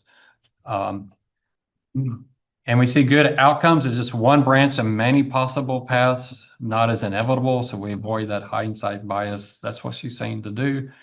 Someone was saying, I think Reed was saying that he saw some podcasts. She does get interviewed on podcasts. She's a really, really good public speaker, not just a good writer. So I encourage you, look her up on YouTube. If you have a conference, some of y'all be going to conferences. If you see her at a conference, might be a good chance to go listen to a conference and hear what she has to say. She's just she's just really smart. I don't think the fact that she played poker gives her an advantage. I think she's just a really smart person and she drew on that because that kind of gave her an insight, but I think she's just a smart person who just naturally thinks statistically. So her final summary, think of life as several hands of poker. You're just trying to get better on average. We're going to have failures because it's not a sure bet going forward. The goal is to improve. So think of it in terms you're trying to learn from your prior decisions. Think of each decision you make in life as a poker hand, and what did you learn from it? Did you play it successfully, and you want to get better on your future decisions? I'm a huge fan of brutal honesty, which is why I like actuary so much. Being engaged, that's what we're going to talk about with Kahneman, with the type 1 and type 2 thinking, or system 1, system 2 thinking. And then surround yourself with unbiased advisors as much as you can. Hopefully I tell students your first boss is far more important than your first company. Most students focus so much on the company, but if you can have a great boss at an average company versus an average boss at a really great company, you're better off with a great boss, especially in your first job. That's really, really critical.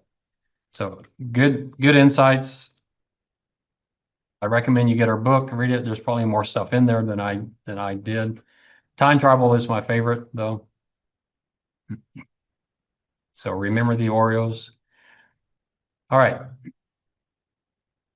Let's talk some Kahneman. He is incredibly important, no question. I do think you should read Thinking Fast and Slow. It is a very, very important book. And the Michael Lewis book about Tversky and Kahneman, I think, was a good book. He did a really good job of covering their theories. And the Kahneman YouTube videos are really, really good. His entire Thinking Fast and Slow is out there in these 3 lectures. So I think the 3 lectures cover most of it. His Nobel Prize lecture, which I had you watch, that one probably goes in a little bit more detail there. His talk at Google was interesting. I did have him on his prospect theory when he gave that at a commencement address, but that video has disappeared for some reason, so that's not out there. His TED Talk, I highly recommend. We'll talk a little bit about that. I say experience and happiness. By experience, he's really talking about memory, how bad our memories are and how we make bad decisions because our memories are not set up to help us make good decisions. That's a really, really good TED Talk. I don't know if it's one of the most popular ones out there. He's not particularly a dynamic speaker. He's one of those people you just got to listen to, and he's saying really great stuff, but it's not motivating you. He's a scientist. So bounded rationality is kind of his idea that we don't make decisions like statistical animals where we make everything perfectly thought out. And part of it is we just don't have enough time. If you're going to go to HEB and every item you buy, you're going to look at every single option and you're going to make the ultimate decision. You're going to be in HEB for 40 hours. There's some things I've done that. I don't know why AIM toothpaste is so much cheaper than all the others. I figure they're all the same. I don't know if they are. I haven't looked at the labels, but it's like 1/5 the price of Crest. It's like it's toothpaste. Maybe I'm wrong, but I'm not going to stand in the aisle and say, okay, what are the ingredients in this one? What are ingredients in this one? Oh, wait, this one has that. I don't have that time. So he says we tend to be satisficers, good enough given the time we have and the decision we're making. That's good enough. So you probably have heard that in your economics class. It's just we have a limited time, but there are some decisions where we shouldn't do that. There are some decisions like buying a car where you probably should spend extra time, buying a house where you really should spend a whole lot of extra time.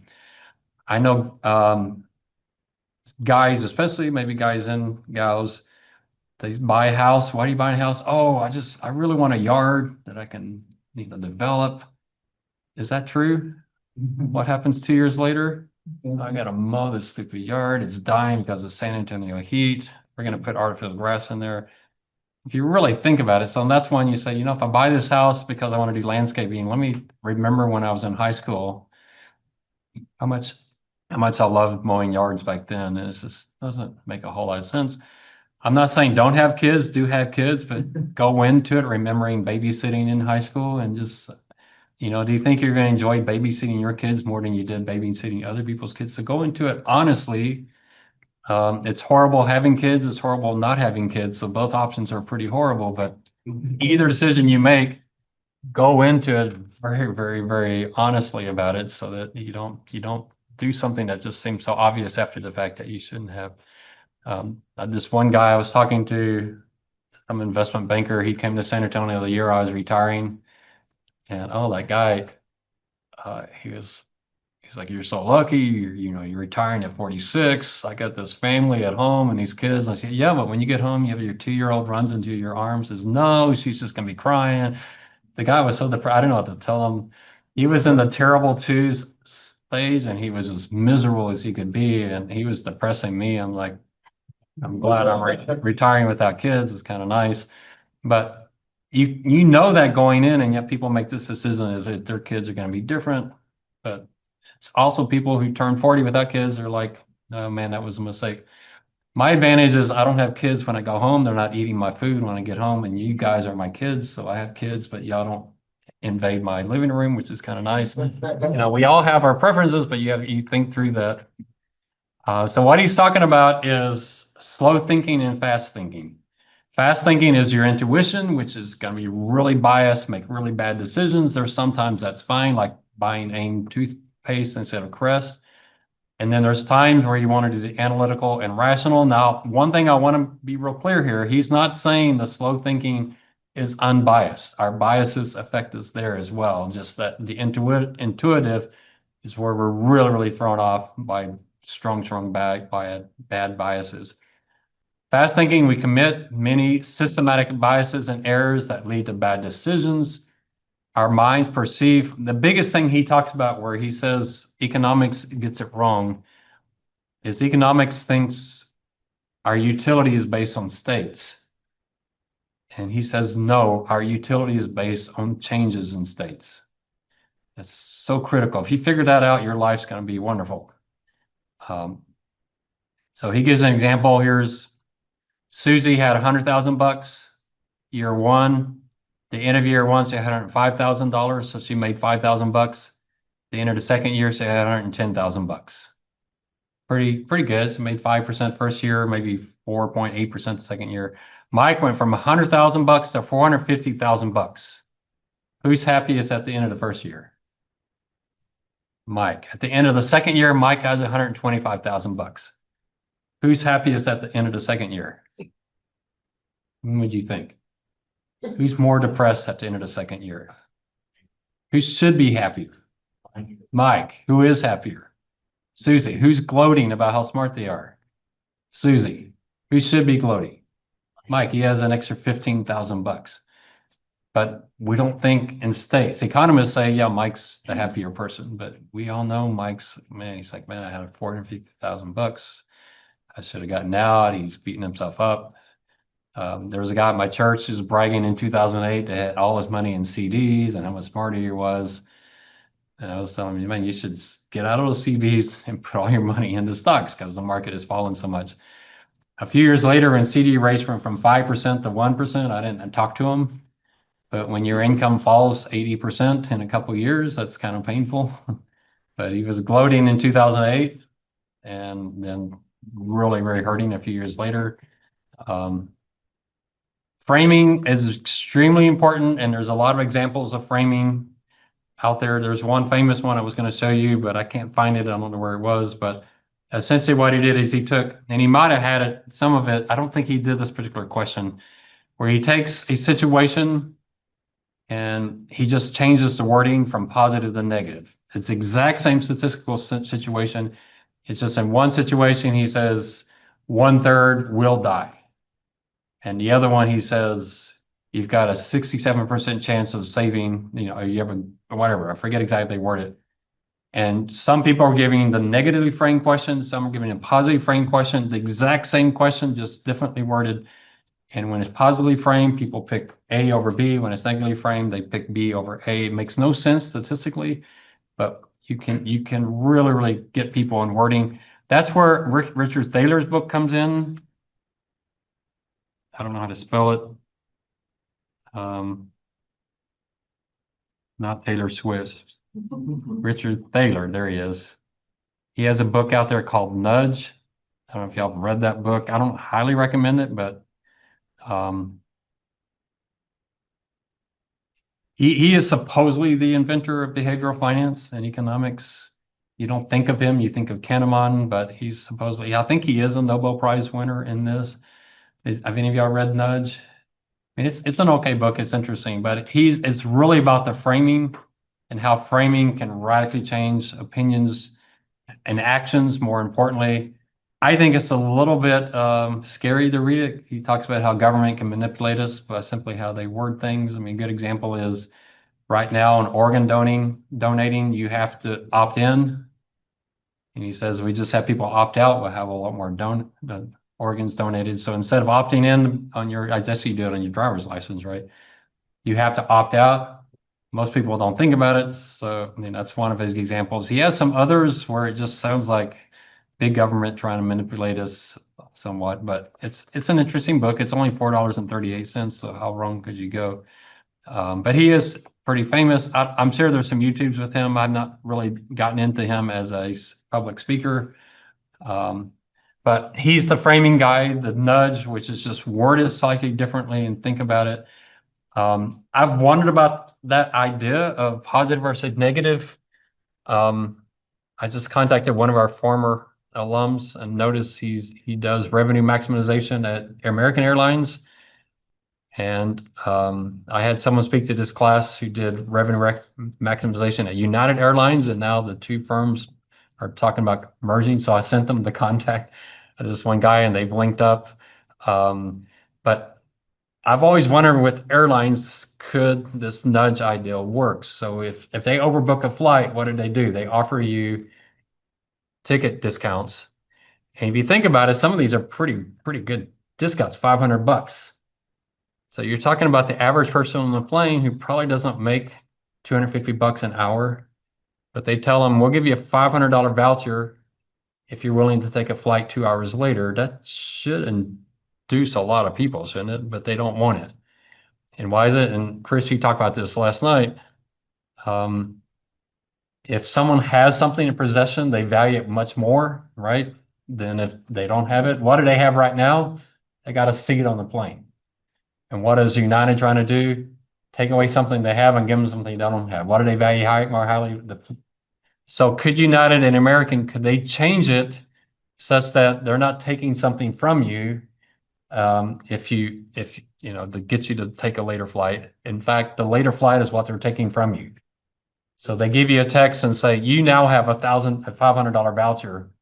If you don't accept in the next hour, we're taking it away from you. Could they reword it? Would that influence you differently? If you got a text from United and say, hey, you got $500, this is yours. You got 10 minutes to accept it, otherwise you lose it. I don't know. That's the kind of the mind manipulation. Change it from taking something away from you versus they're giving you something and you've got to take it. But anyway, those are kind of experiments you should take. They don't have much success in getting people to take those, and sometimes it's pretty amazing. Most of us are just so tired. It's like, yeah, $500 is a lot of money, but I just want to get home.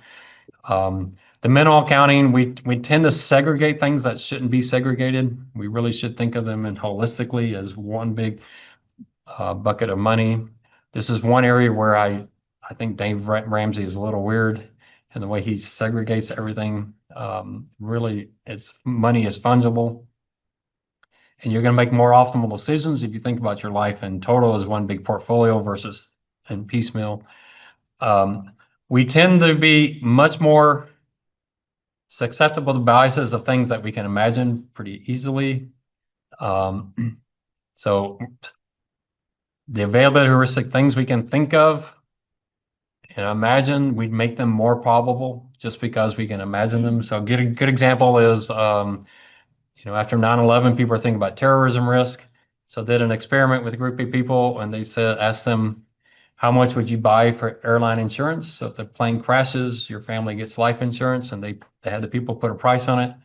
Another group of people said, how much would you pay for airline insurance in case of a terrorist event? That's a heuristic, right? They can visualize it. That group put more money, a higher price on that insurance than on the first one. Which one should you pay more for? One that pays you if you die on a plane, or one that pays you if you die on a plane if it was a terrorist event? The first one or the second one? First one. They actually put more on the second one. You can see how the brain, where it can visualize something, oh, that's more likely to happen. You know, it just doesn't make sense.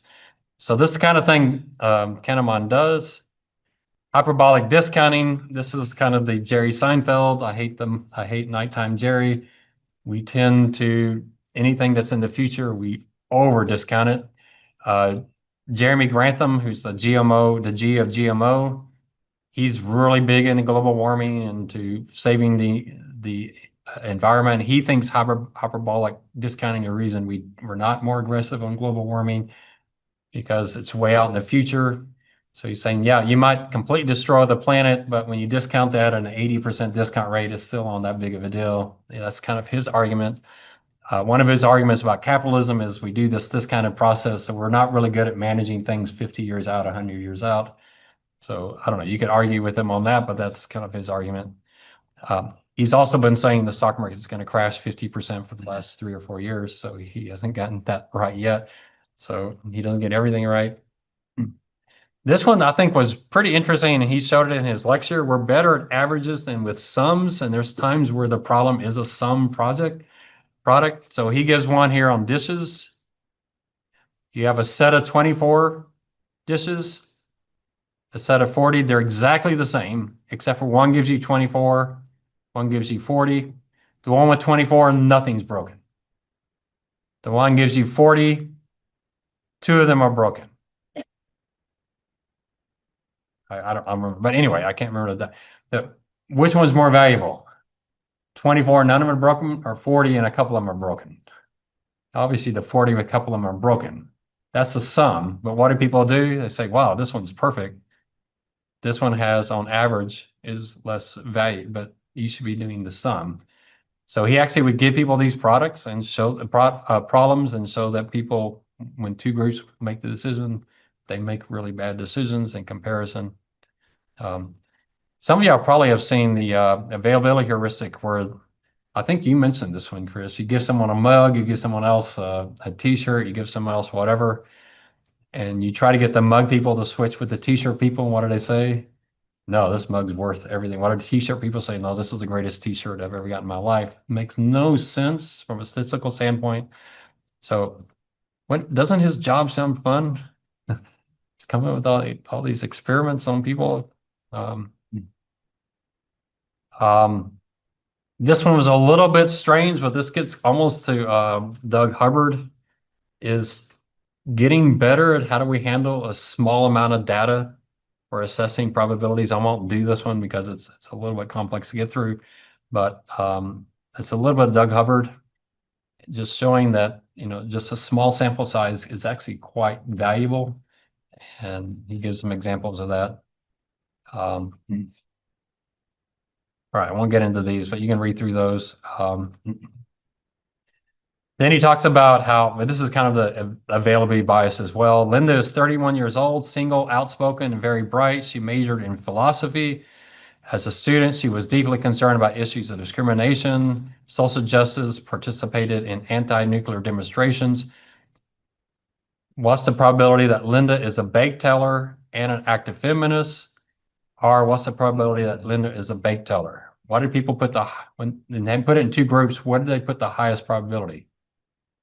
On the first one or the second one? First one, which one has the higher probability? The second one, pretty obviously, right?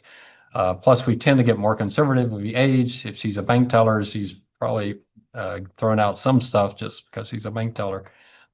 But why? Because we throw in these heuristics that don't really make any sense in our decision. I don't know have y'all gotten into Bayesian logic in some of your classes? You really should study it. It's extremely important. Sometimes they'll give all this information and ask what's the probability she's a librarian versus what's the probability she's a bank teller. And most people, oh, she's got to be a librarian. But why is that the false one? Because there aren't many librarians in the world.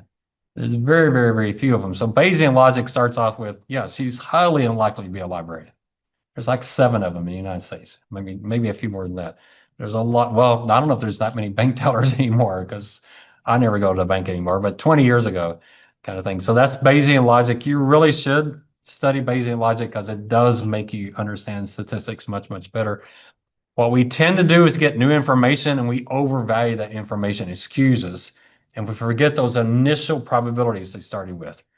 If 0.003% of the people in the United States are librarians and 1% are tellers, you've got 1,000 difference between those two. You already have a pretty high probability that she's more likely to be a teller than a librarian. But then you say, oh, but she was a philosophy major, and that's like, yeah, but what do philosophy majors do anyway? Whatever job they can get, right? I love philosophy, but you can do that without a college degree. It's all out there. Y'all saw this one? Well, this one's actually in his TED lecture. He talks about evaluating an episode. This one was kind of bizarre, but this gets back to that change in states. And what he says is not only is a change in state, but the last change in the state is the most important. That's what we remember. That's back to Mary and I forget the guy's name, Tom, maybe. It's that last change that's so critical. So they did this medical procedure. Patient A, patient B. For patient A, the most painful part was actually slightly less painful, about the same painful as patient B. And that's at the end is where that most painful was. For B, the most painful was about the same, and it took much longer.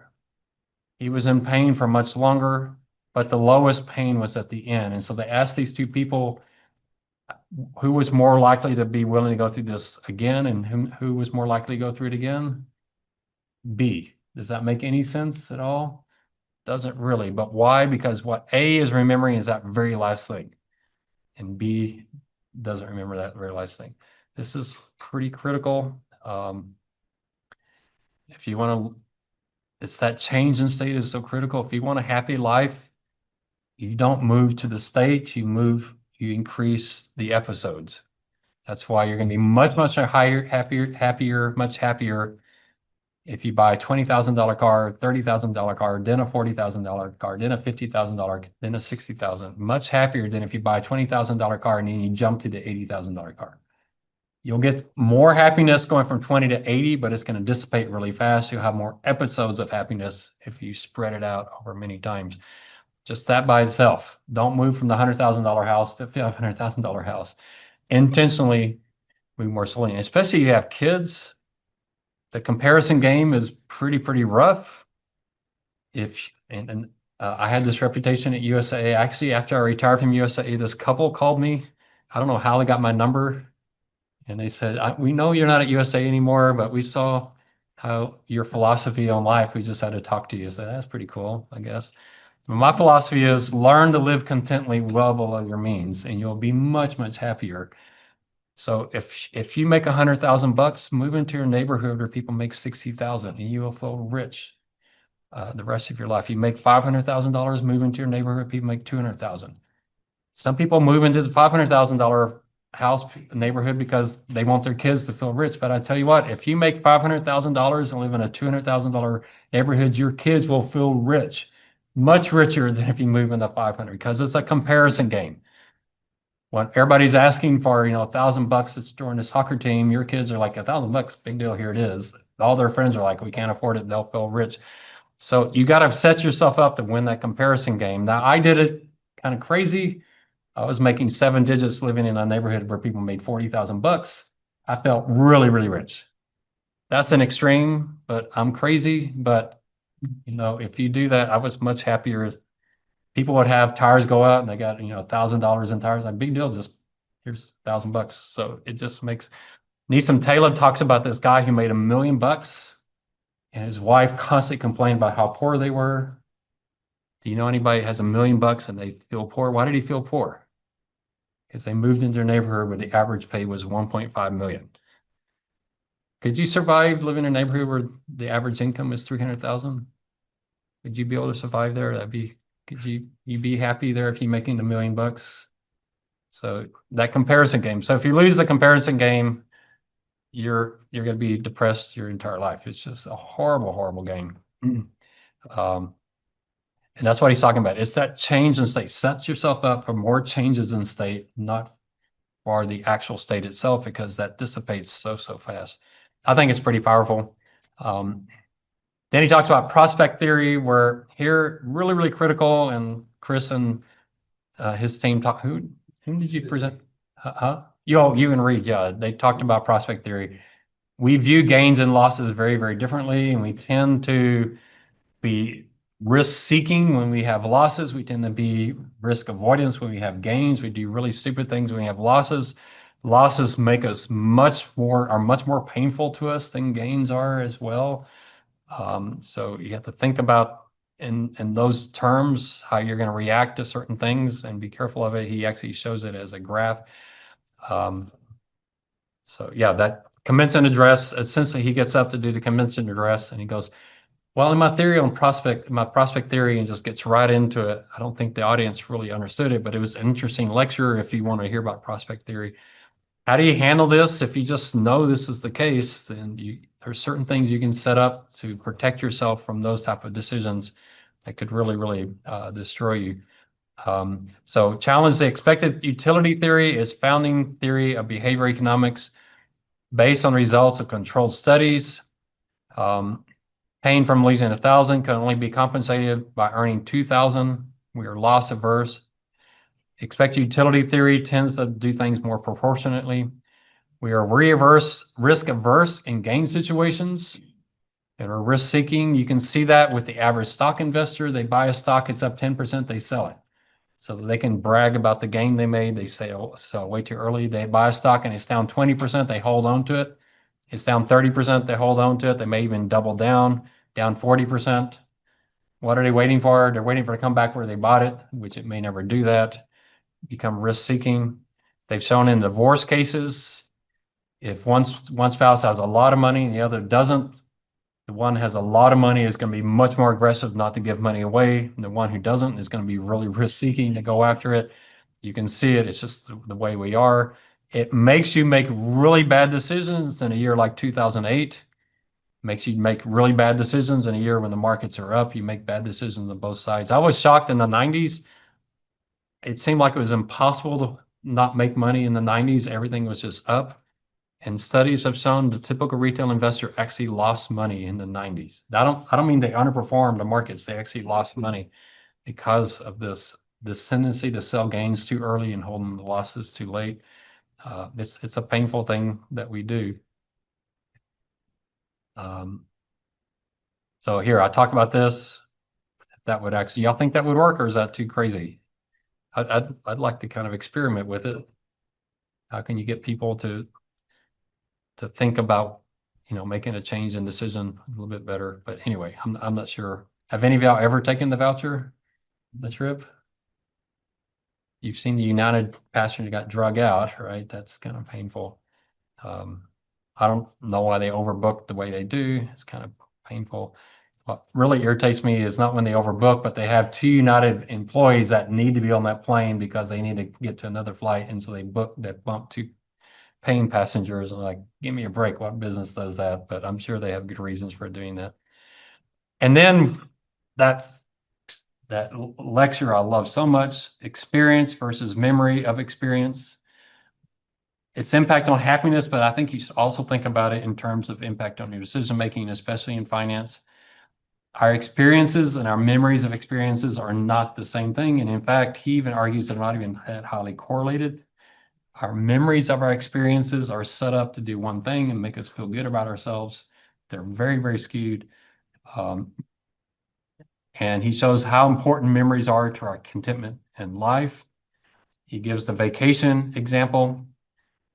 So no budget restrictions. You can go on any vacation you want to go, anywhere in the world. If you want to go play soccer against the most famous soccer player in the world to get lessons from them, or you want to get tennis lessons from, I can't think of who current tennis players are anymore. I'd give you names of people you've never heard of. You want to go to the Alps and ski or whatever. No limit on the budget. What vacation would you pick? There's only one restriction. When you get back, all the memories of that experience will be erased. You won't have any memories from that experience. Which vacation would you pick? Most people say, I don't care. Why do you go on vacation? Not for the experience. Why do you go on vacation? For the memory of the experience, right? What do people do when they go on vacation? Do they look at the Alps? No. They take Facebook photos of the Alps. Right? Have you seen people on vacation and they're viewing the entire vacation on their screen? They didn't look at any. I remember I went to Alaska. I did a 250-mile trip on my bike in Alaska. And when I went to Seward, Alaska, I saw this mountain, this beautiful scene. And oh, it's so gorgeous. The sunrise was a mountain here, a mountain here. There was a lake and there was a reflection. I took a picture of it, got on my bike and started riding and said, I spent like 3 minutes there. I should have just sat there and taken it in, but it was so stupid. And then on the way back, I didn't feel like doing it again. It's like, I'm in Alaska. I mean, when's the next time I'm going to see a scene like that? It's just absolutely gorgeous, but I was just anxious, eager to get going where I was going. But yeah, we do things not to have experiences. We do things that have memory of experiences. And now to me, I'm going to try to get away from just take out your phone. You hear some flash mob in the mall, and when you do take out your phone, it's like, no, just sit and listen to it. Your neighbor's taking a video, just get them to share it with you after the fact, and you just sit there and just enjoy it. But we don't do that anymore because our goal is creating these memories, and not only that, to brag about our experiences, even though we didn't experience them because we're too busy capturing the memory of the experience. So we do not choose, we don't make decisions based on our experiences. We make decisions based on the memories of our experiences. We don't think of our futures as experiences. We think of our futures as anticipated memories. You might not want to go on vacation with me. Ryan and Jacob went with me to Costa Rica with the team from UTSA. Not a lot of downtime, right? If you go on vacation with me, you will be exhausted when you get back. I'm going to be going full blast every single day. To me, a vacation on the coast, sitting on the beach with whatever, the picture, the film, everybody, what I did, you've probably seen people do, they say sit on the beach, they put the beer at the end of their feet, take the picture, and they get up. They were there for like 30 seconds to get the picture. They didn't even drink the beer. To me, 2 weeks on the beach, I'd much rather spend 5 days in Costa Rica. Oh, Chris, you're there too. 5 days in Costa Rica. What am I doing every morning in Costa Rica? On my bike, riding different routes. None of y'all would join me. It's kind of, when's the next time you're gonna be in Costa Rica? Let's go ride up this mountain.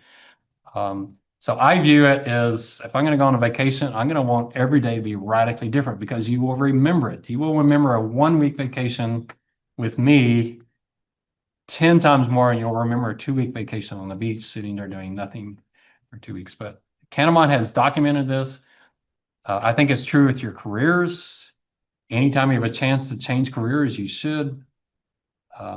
I interviewed for one job or two jobs, and I took one of them at USA. After that, I didn't interview for jobs anymore. It was just a phone call. Ron, you want to come work over here? Yeah.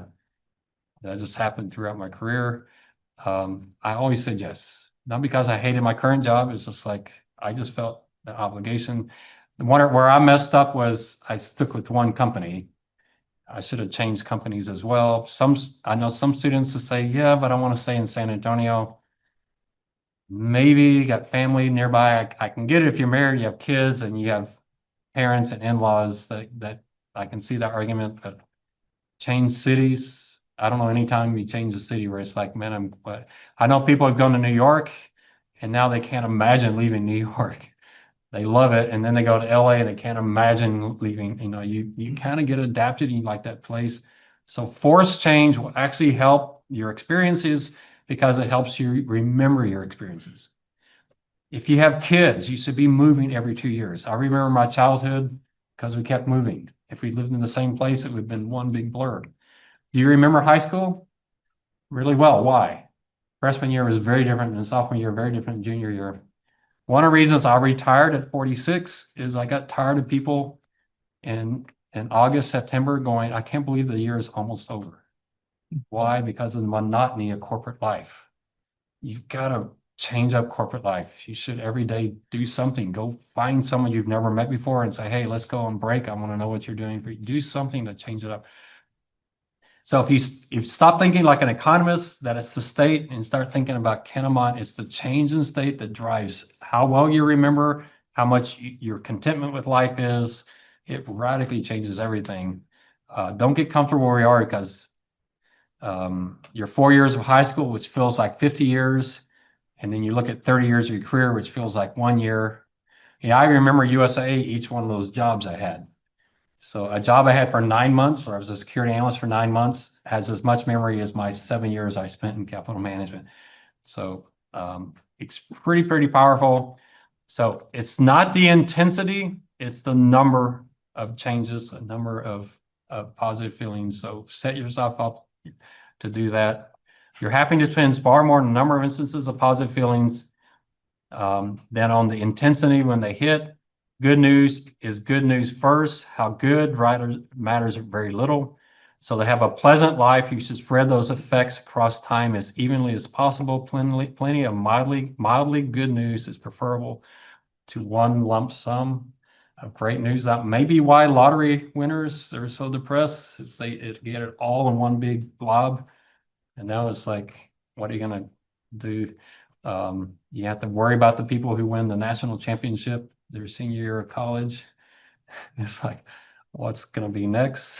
What are you going to do to get over that? So, do you know people that the highlight of their life was in high school? That's not good. You want to keep having more and more experiences, keep changing things up. So, all right. So there's Kahneman. I think I covered him pretty well. We kind of gone through some of them. Watch his happiness lecture. It'll kind of change how you handle experiences in life. Any questions on Kahneman? Anybody read his book yet? Fast and Slow. It's kind of Started reading it. Yeah, it's a good, well-written book. It's not overly technical. So yeah, to me, A good book is one that's well written, I can understand. I've been reading Thomas Sowell. His books are fun to read. I got his book on Say's law, and I don't understand any of it. So he's just showing off that he's a really good economist, and I can't follow him. But his other books are good. But I don't see them as great books because he didn't change my opinion. To me, a good book is well written. A great book is one who changes an opinion I had before I read the book. So, that's what I'm looking for. And that also helps your memory because you're changing a state. So read these books and read them hoping that he changes your mind or she changes your mind in some radical way. Any questions on Annie Duke?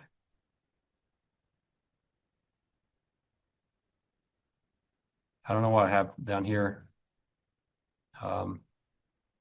Oh, what to listen to? What is their technical knowledge, their skill?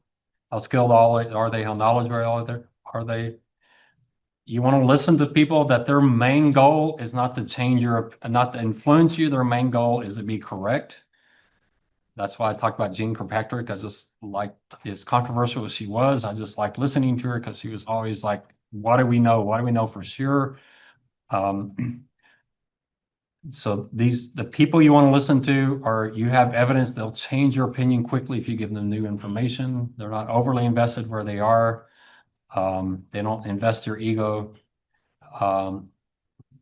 And the third one is, and this one's the toughest one, is find people you disagree with and listen to them. So if you can find someone who's really technically skilled, they're really adamant that they want to be correct. They don't want to confirm what they already believe, and you disagree with them, that's the one you want to read, especially in finance. You have a strong opinion on a firm. Like I love Costco.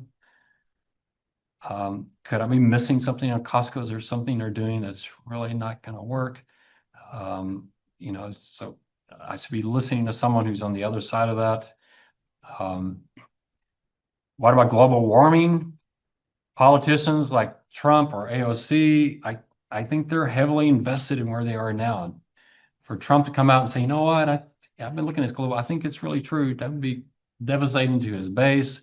AOC the same way. Greta, Gore, and Limbaugh, the CDC, the WHO, these are groups that have incentives to skew things certain ways, and you have to look at their incentives and understand that. But so I do like Swiss Re, the cat modeling companies on an insurance side because they do have a strong incentive to be correct because they have skin in the game. So pick the people you read and listen to very, very carefully. Seek above all else, seek truth. If you can get around reading and listening to podcasts based on confirmation of what you already believe, you're going to make much better decisions, especially in finance, because man, you remember what Taleb said, we're so eager to put the word because there that we can explain things we don't fully understand yet. Like, don't do that. Leave yourself open to changing your mind. Right, Hubbard. You listen to Hubbard. I think I'll go through the questionnaire. Brennan, I hope you're okay with this. I'm going to use Brennan's because he was one of the first ones up there. Are you okay with me showing yours? So, all right. So what's the most important decision you're going to make? How you make it? How you make decisions. All right. What should be your highest priority project? How you prioritize projects. All right. That's pretty critical. Firms are actually quite bad at prioritizing projects. It's one of the messiest processes firms have, mainly because it's really hard to compare very, very different projects. And they don't all show up on the same day. They show up over time, different times. And you're trying to find the optimal solution. You've already picked projects 1 through 4. You get started them, and now project 5 comes along. It may be better than the others, but you're like, well, we've already started these. What are we going to do? It's far more complicated.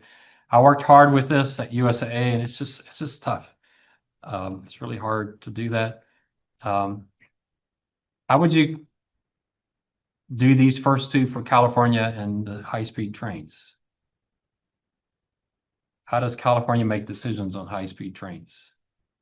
They sound cool. Japan's doing it, China's doing it. Is that a good decision criteria? Do you like the way politicians decide to do things? What's their number one criteria? Get reelected, right? And how do they prioritize this project? So I don't know. Wouldn't you love to go through that entire decision process on high-speed trains? Now you might disagree. A lot of y'all had very, very different answers on this third one, but I thought Brennan's list was pretty good. How should decision-making methods be evaluated? So Hubbard is real big on, is what you're doing actually adding value? And do you have any evidence of that? And a lot of firms, no, we've just been doing it like this for a long time. That's why he's so negative on heat maps. He does not think heat maps lead to better decisions. I agree with him. USAA, I just thought the heat maps, it was a lot of time, a lot of money. Well, they didn't improve decisions, and there was no evidence to improve decisions. Similar to what I talked about with the financial planners at USAA, they had that risk tolerance questionnaire.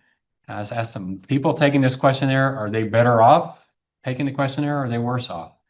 And they had, their answer was, oh, it's been all scientifically tested. It works. I was like, tested by whom? When? Show me the data. So how good are the experiments? Do you have good data, or is this just anecdotal? Does it quantify risk?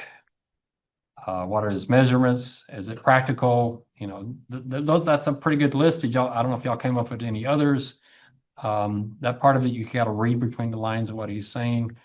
A lot of firms, they just get into the habit of doing things and not really stopping to say, you know, is this really worth the time? So a lot of times it's like, it feels good. It feels sophisticated. We got a lot of people doing a lot of what looks interesting, important stuff.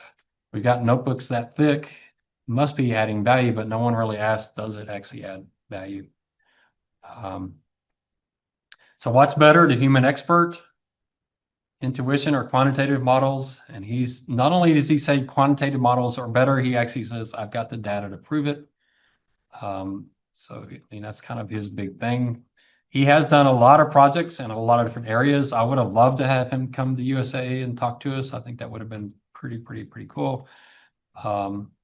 I think he would have asked questions we had never asked before. Although when you have actuaries on staff, you do tend to get some pretty good questions. So TechLock, he mentions TechLock. I don't know the meal guy, but TechLock's pretty famous in this. I do recommend reading TechLock's books.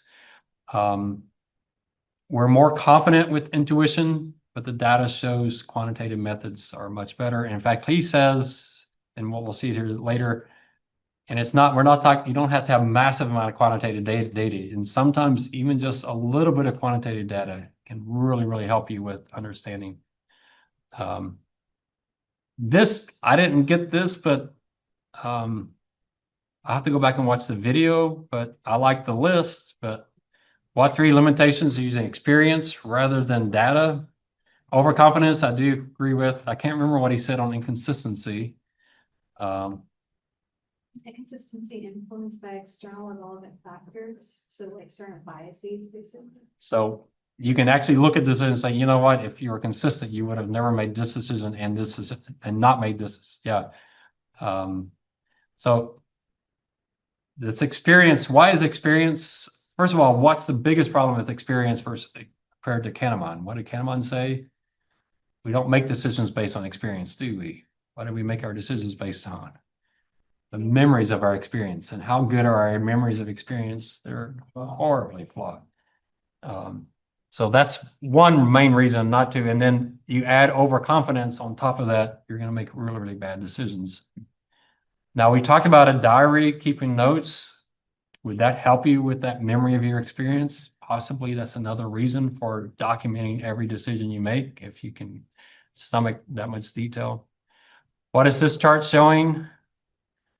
I can't see it, but so calibrated and uncalibrated. So if you say you're 80% confident and then they calibrate it, you're actually 80% confident. The uncalibrated, you say you're 80% confident, you're actually only about 60%. You say you're 90% confident, you're only about 65%. Here's how he does it. I don't know if y'all want to try this, but you can look at that.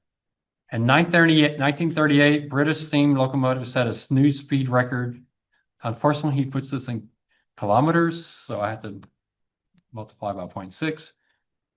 What would be your 90% range on how the fastest locomotive, we're talking about a steam locomotive, highest speed in 1938, be your range. Do it in kilometers, so do it in miles and then divide by 0.6. Any guesses there? 5 miles per hour. So you see what it is. Like That's your low end, or that's not, I'm not asking for your forecast, I'm asking for your 90% range. Huh? 20 to 25 miles per hour. 20 to 25 is your 90%? You don't Yeah. think it could be 15 or 30? Okay. Anybody think it's a wider range than 20 to 25? 1938? That's not your, I think you're thinking 1843 maybe, but 0 to 100. you may be going back too far in time, huh? 0 to 100. Zero, you think it could be zero? 100 kilometers. All right, you might be surprised. So 100 is your upper end. All right, so the actual answer is 203.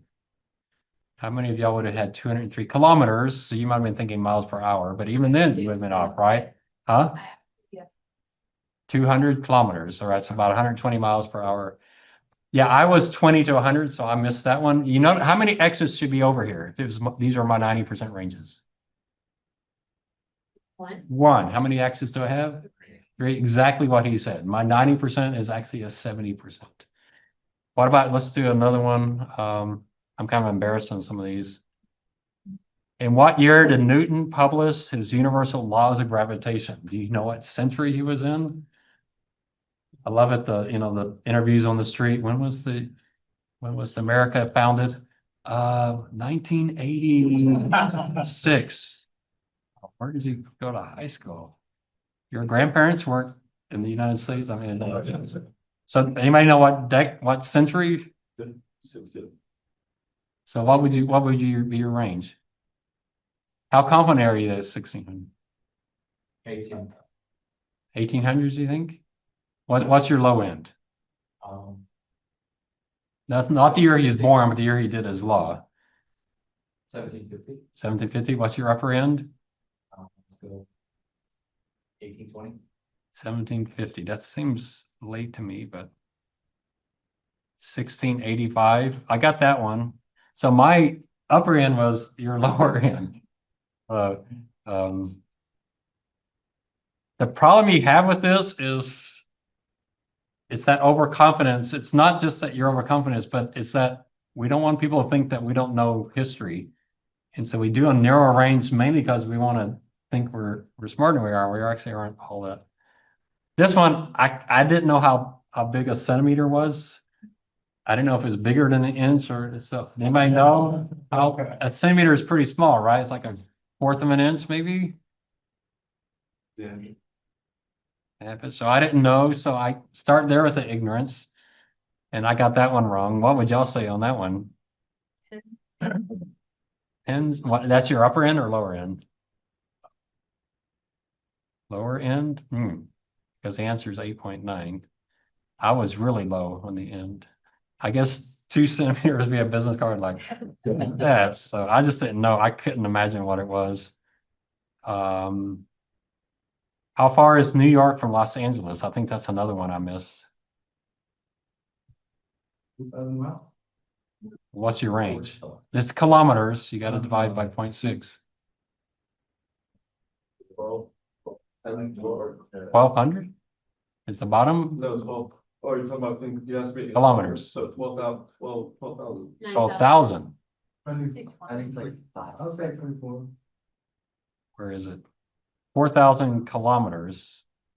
I missed that one on the land just by 56 miles. Or kilometer. Again, I was having trouble with kilometers. So. But what he does with this, you can see why I think I could replicate this. It's his upper bound. If that was your upper bound, you're calling crazy. On my upper bound. Well, part of this was kilometers. I may not have known what kilometers were back then, and so part of this, like centimeters and kilometers, it's like, can we do this in the United States? But you can see what he's doing here, and what he shows you, you do about 4 rounds of this, and you suddenly have 1x every time. You get really, really good at it. Now, 0x's isn't right either. I could say 0 to 20,000, and I'd have no x's there. That's not the goal. The goal is not 0x's. The goal is 1x, and that's what he's talking about, calibration. And he will show you that this process does make you better calibrated. My question to them was, and I think I even asked this in the class, is there any evidence that improving your calibration in this exercise transfers to finance or engineering, whatever your field is? And he didn't, the guy, Doug Hubbard didn't teach our class. I was kind of disappointed. He had one of his understudies doing it, but he didn't have an answer for that. So, but that would be an interesting question, right? Let's do this calibration, and then let's go to your field of study and see if that overconfidence comes in. You come back up with 3 or 4 X's because it's your field of study. So, oh, of course you know it. Like, how much has NVIDIA appreciated in the last 6 years? What's the range on that? Would you be worse at that or better at that? I don't mean worse or better as far as knowing the answer. I mean, as far as your 90 percentile. So theoretically, you should not be any better or worse in your field than outside of it. Because what does better or worse mean? Talking about how well you set your ranges. You shouldn't be better at setting ranges in finance than outside of range. You're setting ranges is setting ranges. It's how good you are understanding your ignorance, right? That's what we're really after. Would that be powerful in finance, that you really understand your ignorance? That you really understand what 90% is? Is it dangerous in finance to think it's 90% when your 90% is really 60%? Say, oh, there's only a 5% chance that'll happen when it's actually a 20% chance that could happen. That sounds like something you should fix. But I'm not so sure this exercise, while he proves this exercise makes us better at calibrating, whether or not it would spill over into your careers. But it's interesting. But you can see how, you know, could I do this? I could build this, right? Have y'all do this in Excel and actually, but I don't know if I would get sued if I did this. It looks pretty easy to replicate this. So what I get from this and from reading the book, Super forecasters. Super Forecasters, it makes you think like if it was in my profession, that I'm like almost sure that it's this number, just to say, oh, it's a greater range, so I know that I fall in with that. Yeah, well, there's a few reasons. First, we're overconfident, and so we especially dismiss the downside. Say, oh, that's a 1% chance. Well, it's actually a 10% chance. The second thing is when the range is much wider, that's where we want to spend our money. It's those wide ranges where you want to spend money to bring them in. But if your range is incorrect, it's like, I don't need to spend money there. And you got this risk that's like this, and you think it's like this. You can spend $1,000 and bring that in, get some information, and get better at estimating, then yeah, you're gonna spend corporate dollars much better if you have the correct range. So I agree with them. We got to get better at this. I'm just not sure this is the best way to get better at it, but it's a fun exercise to go through, and it is interesting where you finally in the last round say, you know what, I don't know the answer to that. When was Shakespeare born? This isn't my answer here. I said 1100 to 1600 is 1564. I would do better in music. When was Mozart born? When was Bach born? I know those dates, but that's my field. But when my 90%, so that's probably that's kind of what I want to do. And I almost want to set this up is do this non-finance 4 rounds and do it finance 4 rounds and see if we get the same. Wouldn't that be a fun exercise to do? I'd have to set up all the problems, but I think it'd be interesting. So with my overconfidence in music, I'd say, oh, Mozart is 1730 through 1780. You know, how close would I get? All right. What are the 3 reasons bookies are better? Y'all probably know this. Why are bookies better at what they do? Repetition and skin in the game, right? They have a lot of, and feedback. That was the third one, right? A lot of repetitions, immediate feedback, and they have skin in the game. He doesn't have skin in the game in there. That's kind of, well, you do. You started with that one.